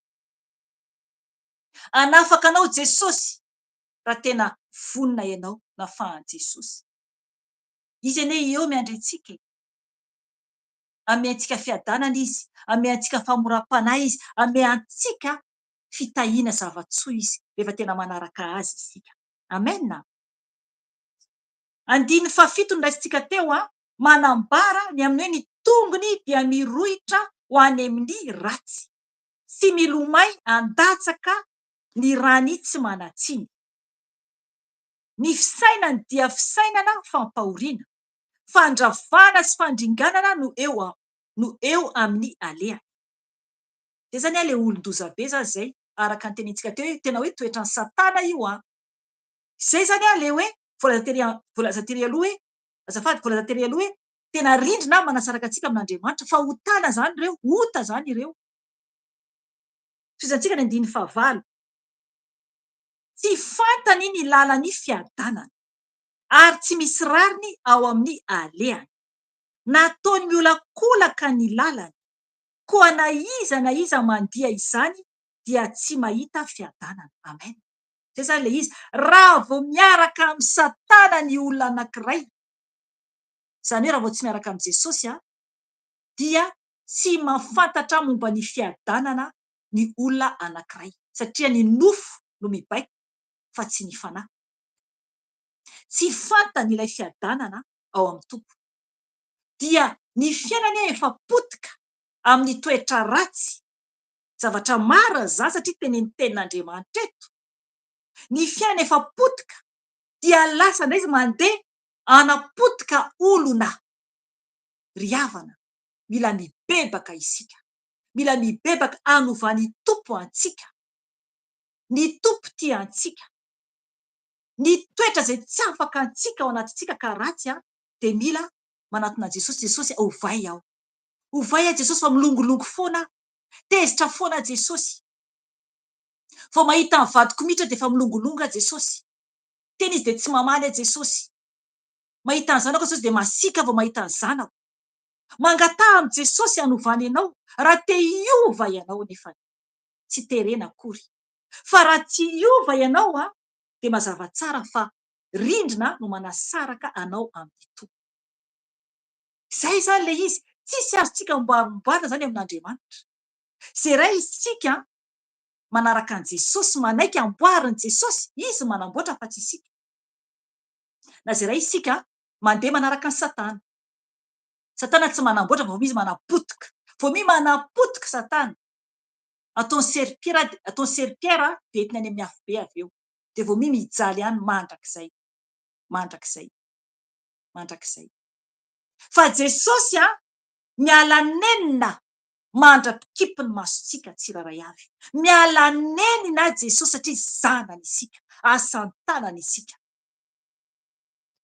Asan-tanan'Andriamanitra isika dia miala nenina izy.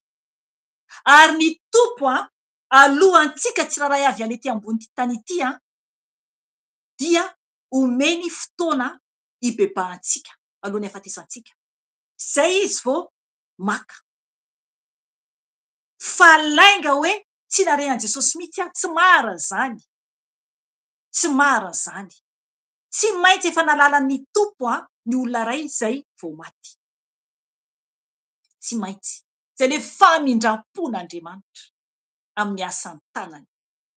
Izantsika ny ten'Andriamanitra.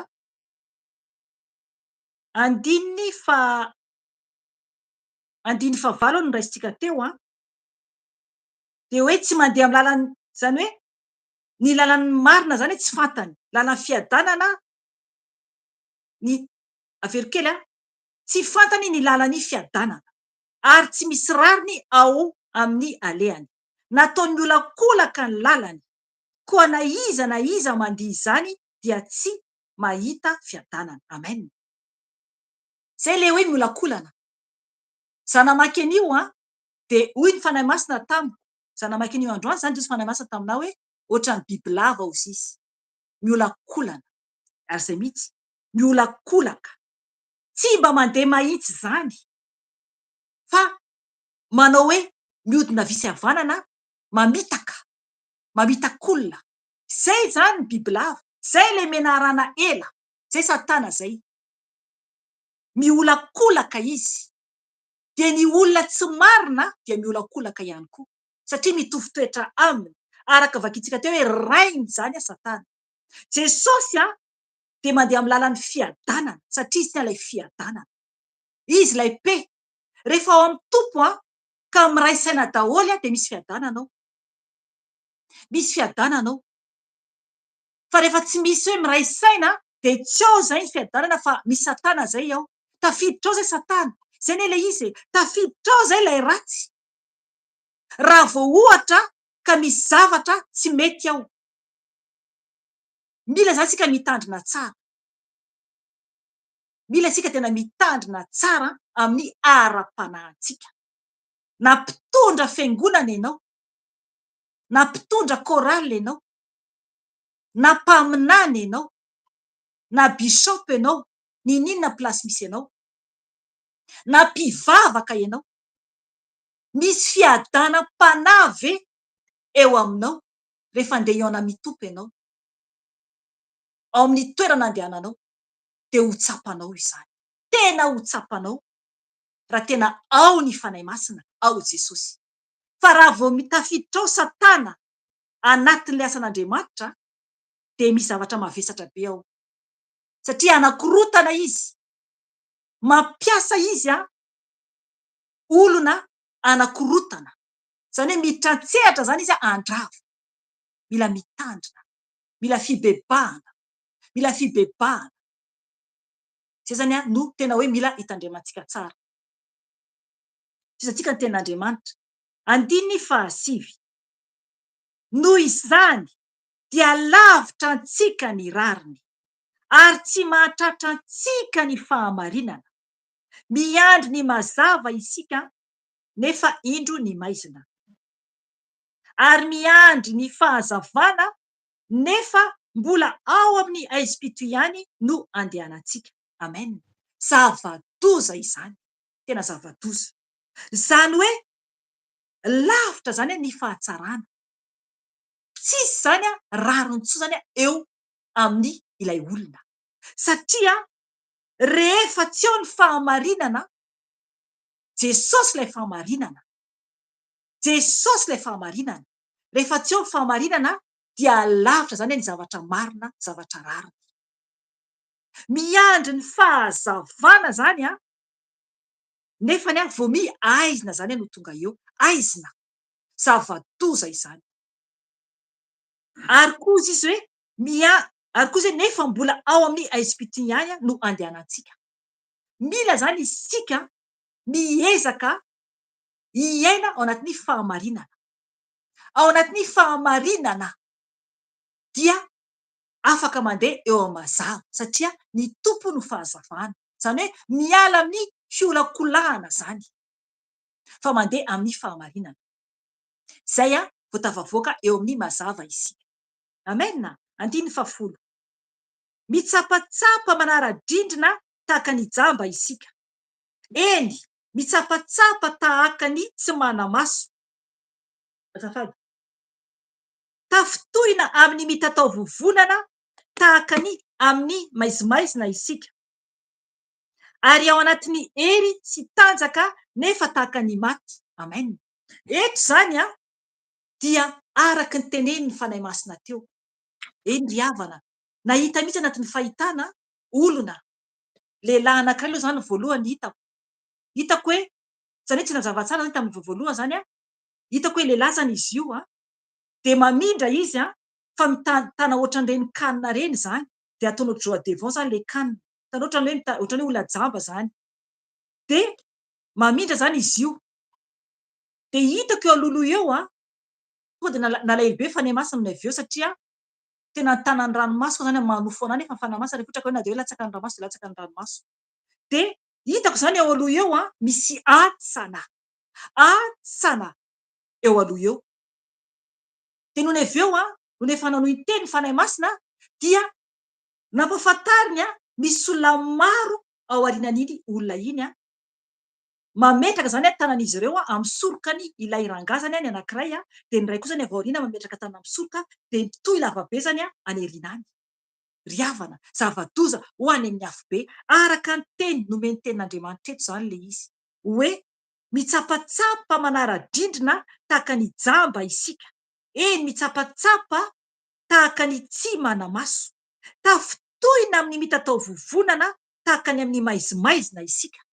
Ry havana, amin'ny tatao vovonana, zany hoe andro mazava be, ohatrany any amin'ny maizina, ny tompo nefa ny eo, kanefa dia jamba, satria tsy te hibebaka, tsy te hifona amin'ny Jesosy, tsy te hiala amin'ny ratsy, tsy te hiala amin'ny ratsy, dia na mazava ary amin'ny tatao vovonana dia ohatrany maizina, ohatrany alina ihany.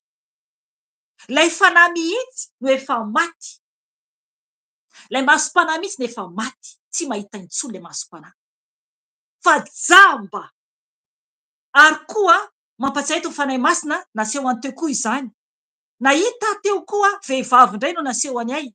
Tsy hitako izany ny endrik'izy ireo tsy mahita endrika, fa asehony ahy zany vehivavy raha mahita video ianao dia manao an'izao ilay vehivavy. Izao. Tapena anao ohatr'izao sofiny. Zay zany no hitako teo. Tena hoe manampitsofina tsy miaino ny tompo intsony. Ry havana, mila mitandrina isika. Mampitandrina antsika ny tompo mba tsy averentsika.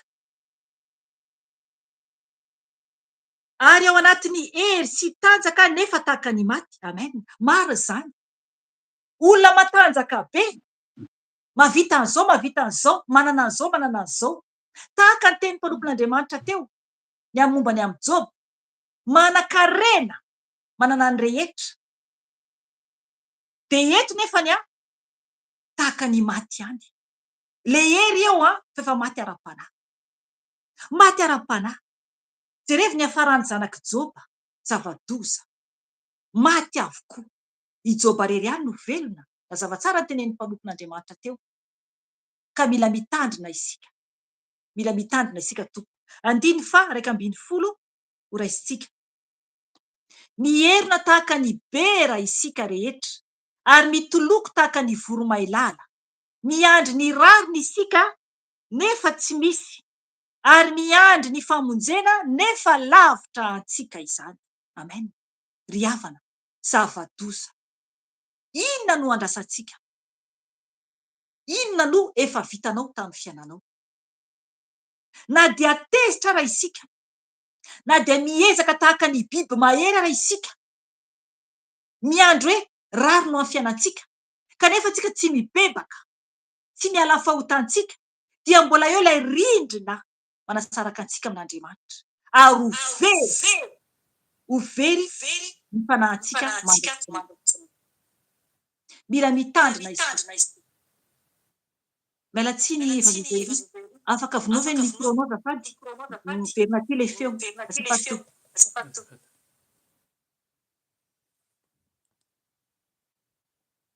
Alléluia. Asikely aloha.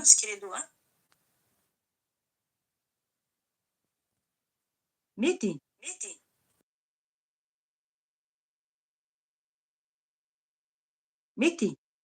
Alléluia. Satra tompo.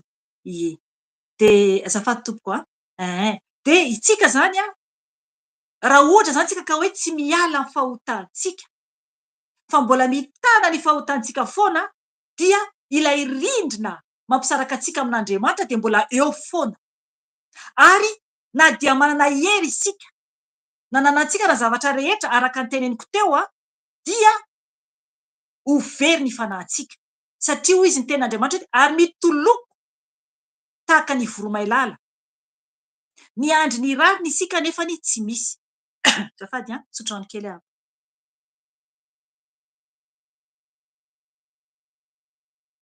Zafady tompo.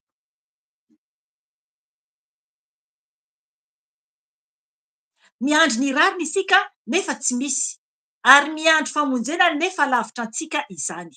Amen. Tsy hisy famonjena izany azontsika raha ohatra isika tsy mibebaka. Mila mibebaka zany isika zay tsika vao voavonjy. Zay ny tompo vao afaka anafaka antsika. Zay izy vao afaka miditra amin'ny fiainantsika. 2:20 vakiantsika. Fa betsaka eo anatrehanao ny fikomianay, ary miapanganay ny fahotanay. Eny, tsaroanay ny fadisoanay, ary fantatray ny elokay. Amen. Eto zany dia mahatsapa ny fahadisontsika isika.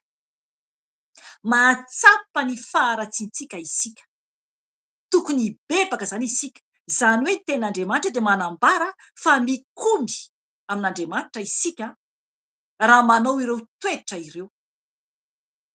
Ohatra ny zanaka tsy manora izy ireny. Ny ray aman-dreny ara-nofo eo ihany, satria mikapoka. Zay fimpiry voakapoka taloha. Mikapoka dia avy eo manampitamby anao indray izy avy eo dia vita iny. Ary mbola velona ihany isika.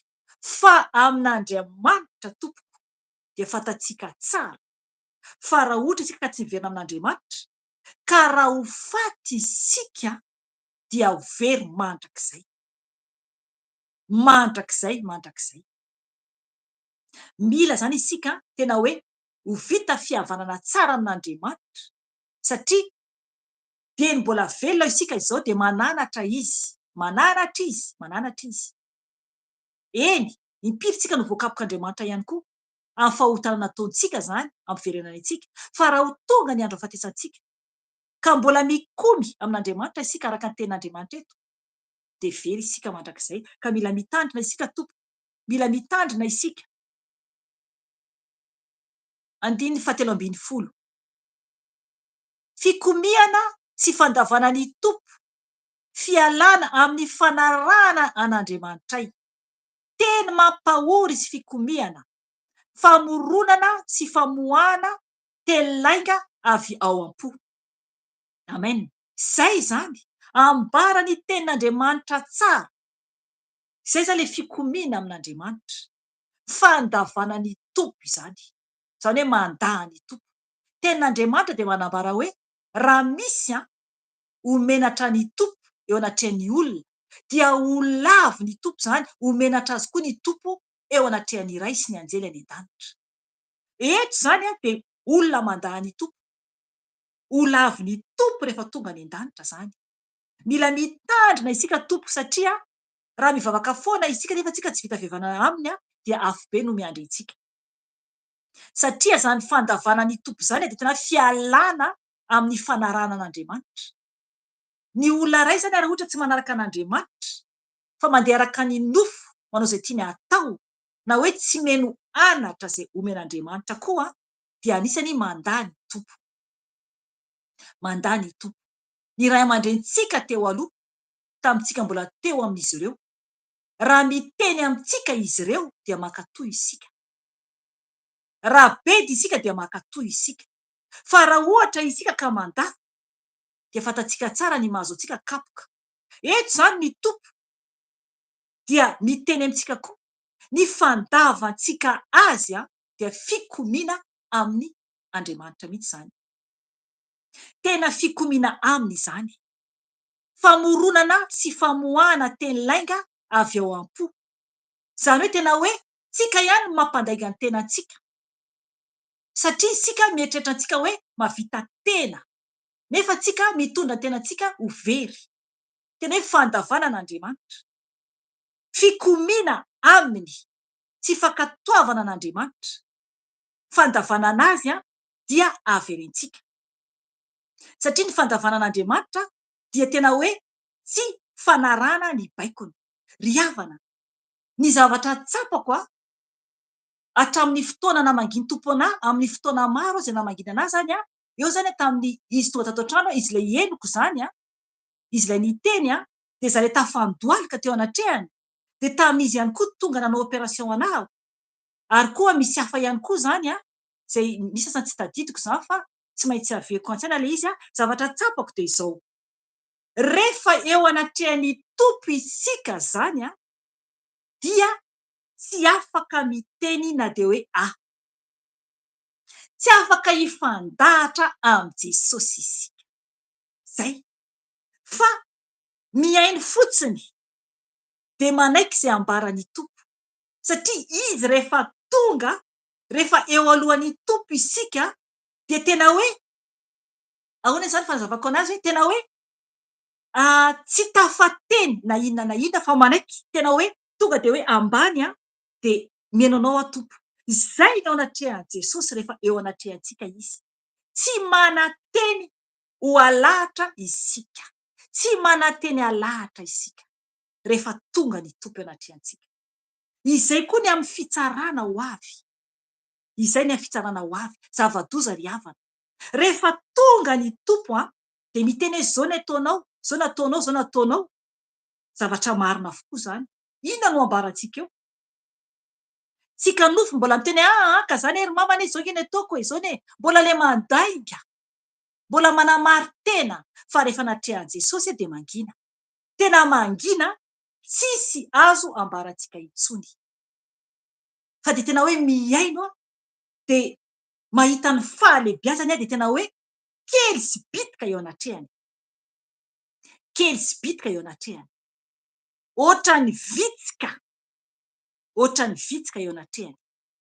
Araka ny nambarako hoe tamin'ilay vehivavy hitako teo alohan'ny fitsarana, tamin'ny momba resaka volo, dia zako avy eo arinany dia hitako anatin'ny fanahy hoe Jesosy, tsapako hoe Jesosy teto anilako nitsangana teo anilako dia ilay ramatoa teo alohako dia Andriamanitra aloha be, alavitra be aloha be mazava be zany, mazava be eo amin'ny seza fiandrianany, eo amin'ny fitsarana zany ilay ramatoa teo alohako, nofo zany io dia kely bitika ilay ramatoa, za koa kely bitika eo arinany, tena kely ohatran'ny vitsika angambany, fa ny tompo teo akaiko avo be, tsy hitako akory ny avony, tsisy alahatra isika eo anaty andray fa ohatran'ny vitsika eo anatrehantsika olombelona, vitsika jerevy ny beana vitsika, ohatran'ny fasika eny an-dranomasina anankiray amin'ireny tsika ao anatrehan'Andriamanitra, tsisy alahatra isika tompo, ka mila zany tsika mitandrina satria eto ny fikomiana amin'Andriamanitra dia ny fandavana ny tsy bebaka, ny amin'ny lainga fanamarina tena, ny amin'ny tanantsika maloto, ny amin'ny fisainantsika, ny amin'ny masontsika ohatran'ny jamba, ny amin'ny vavantsika, mila mitandrina zany isika eo anatrehan'Andriamanitra satria tsy afaka isika hiditra ny lanitra ny amin'ny fahotantsika. 4:4 zao isika dia tonga dia toizako hatramin'ny 5:12 farany zany, fakiko ny teny amin'ny anaran'i Jesosy Tompo. Miemotra ny rariny ary mijanona eny lavitra eny ny hitsiny, fa tafitohina eny ankalalahana ny fahamarinana ary tsy mahazo miditra ny hitsim-po. Eny tsy eo ny fahamarinana ary izay mifady ny ratsy dia manolo tena ho baboiny sasany. Amen. Ry havana zava-doza, miembotra mihitsy zany ny rariny tokony ho antsika. Izay zany ny vokatra azontsika amin'ny tsy fanarahana an'Andriamanitra, ny amin'ny tsy fiainoana ny tenin'Andriamanitra, dia miembotra zany ny rariny azontsika. Miala tsiny fa ianareo ngamba gitara zanako lahy ao ambony fa eniko aty ka mety manelingelina anareo koa, fa miala tsiny indrindra tompoko. Miembotra zany ny rariny ary mijanona eny lavitra eny zany ny hitsiny. Ny hitsiny dia Andriamanitra, Jesosy ilay fahamarinana sy amin'ny hitsiny. Teo tsika nahita hoe miolakolaka, ilay miolakolaka dia ilay ratsy hoy aho, fa eto ilay hitsiny dia ny tompo Andriamanitra. Zany hoe miembotra zany tsy ahazo tsoa zany isika satria maloto isika, tsy vita fihavanana, ka tsy ahita fahitsiana amin'ny fiainantsika mihitsy isika raha ohatra mbola tsy vita fihavanana amin'ny tompo, fa tafitohina eny ankalalahana ny fahamarinana ary tsy mahazo miditra ny hitsim-po. Amen. Zany hoe ny marina zany dia tsy tonga akory eo anatintsika fa tafitohina, tafitohina ary ny fo zany lasa fo maloto, lasa fo maloto satria ny fo maditra dia tsy ho azo hitsim-po. Raha maditra ny fontsika, tsy mankatoa an'Andriamanitra, mikomy amin'Andriamanitra dia tsy hahitsy mihitsy ny fontsika, fa anomboka alahelo, anomboka ho tezitra foana, araka vakiantsika tao amin'ny Galatiana, ireo ny toetra nofo ireo. Oka isika tsiraray avy amerina hamaky an'io dia jerevy hoe inona amin'ireo no mbola toetra misy ao amintsika, fa tsy hahitsy mihitsy ny fontsika raha mbola misy ray amin'ireo ao anatin'ny fontsika, dia tsy ho tafiditra ao mihitsy Jesosy. Miala ny tompo, miembotra ny tompo, io ilay rindrina manasaraka antsika amin'Andriamanitra antsika. Sarotra ny lalana mankany an-danitra, tery dia tery ny lalana, tery, tsy maintsy mitady, tsy maintsy mijoro, tsy maintsy miady, zay vao tafiditra ny lanitra, rombahana amin'ny fanjakan'ny lanitra. Tsy hoe akory hoe vitavita amin'izao fotsiny, hoe tonga zanak'Andriamanitra dia vita azoko ny lanitra. Tsy atopoko, tsy atopoko. Mila miady foana isika amin'ny nofo mandra-pialantsika ety. Mila mandroaka devoly isan'andro, tsy mahazo atao ny manamary tena hoe fa mahay be ahako, mpitory be ahako, na masina be aho. Tsy atopoko, tsy atopoko. Mandra-pialantsika ety ambonin'ny tany isika tsiraray avy, na mpaminany isika, na mpitory fotsiny isika, na inona plastika dia ady foana, manetry tena foana natrehan'ny tompo, ady ara-nofo, ady ara-panahy, ady ara-panahy. Tsy maintsy miady foana isika andro aman'alina, andro iaho ary alina ihany koa. Tsy hoe koa ry matory fotsiny amin'izao fa mila foana mondraka devoly. Ary isika zanak'Andriamanitra dia tsy mba matory ny fanahintsika. Hatramin'ny fotoana tena hoe nanarahako an' Jesosy dia amin'ny alina za matory ny nofo fa fanahiko misokatra foana ny fanahiko, misokatra foana ny fanahiko. Tsy haiko ny fanazavako aminareo fa tena izay foana. Miambina foana izany ny fanahiko. Mandray ny nofo avy any amin' Jesosy mahita fahitana, dia raha vao ohatra ka misy zavatra miseho tonga dia ny fanahiko no miady amin'ny ratsy. Tsy mahakasika ny fanahintsika intsony izany tsy mahakasika ny nofontsika intsony izany miasa maizina satria efa mifoha tsara ny fanahintsika. Tokony ho izay isika, tokony ho izay isika. 9:12 farany. Azafady. Eny, tsy eo ny fahamarinana.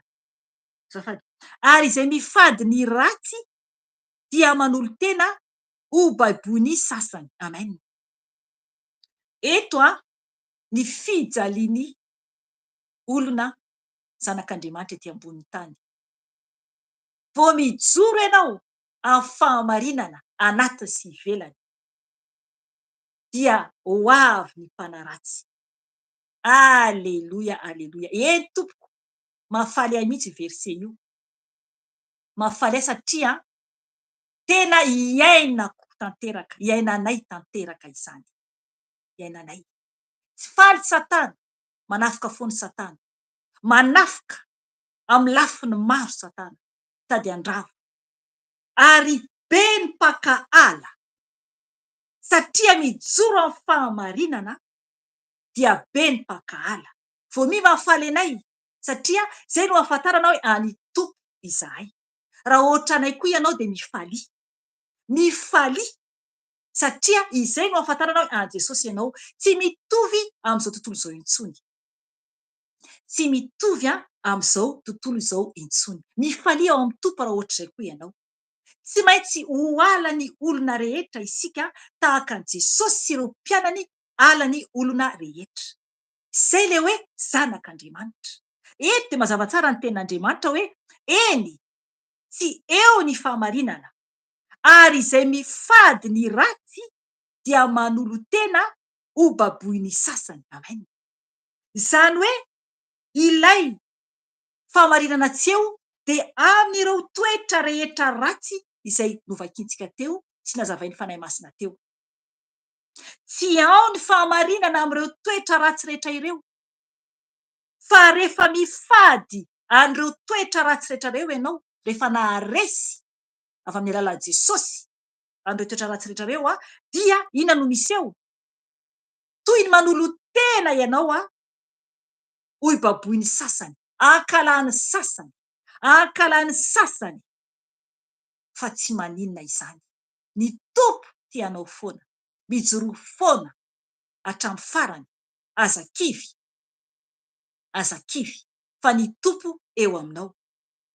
Ny tompo ao amintsika. Ry havana, tsara Jesosy. Mamy ny Andriamanitra antsika. Mihoatra lavitra noho ny tantely. Izay no teny nomeny antsika anio.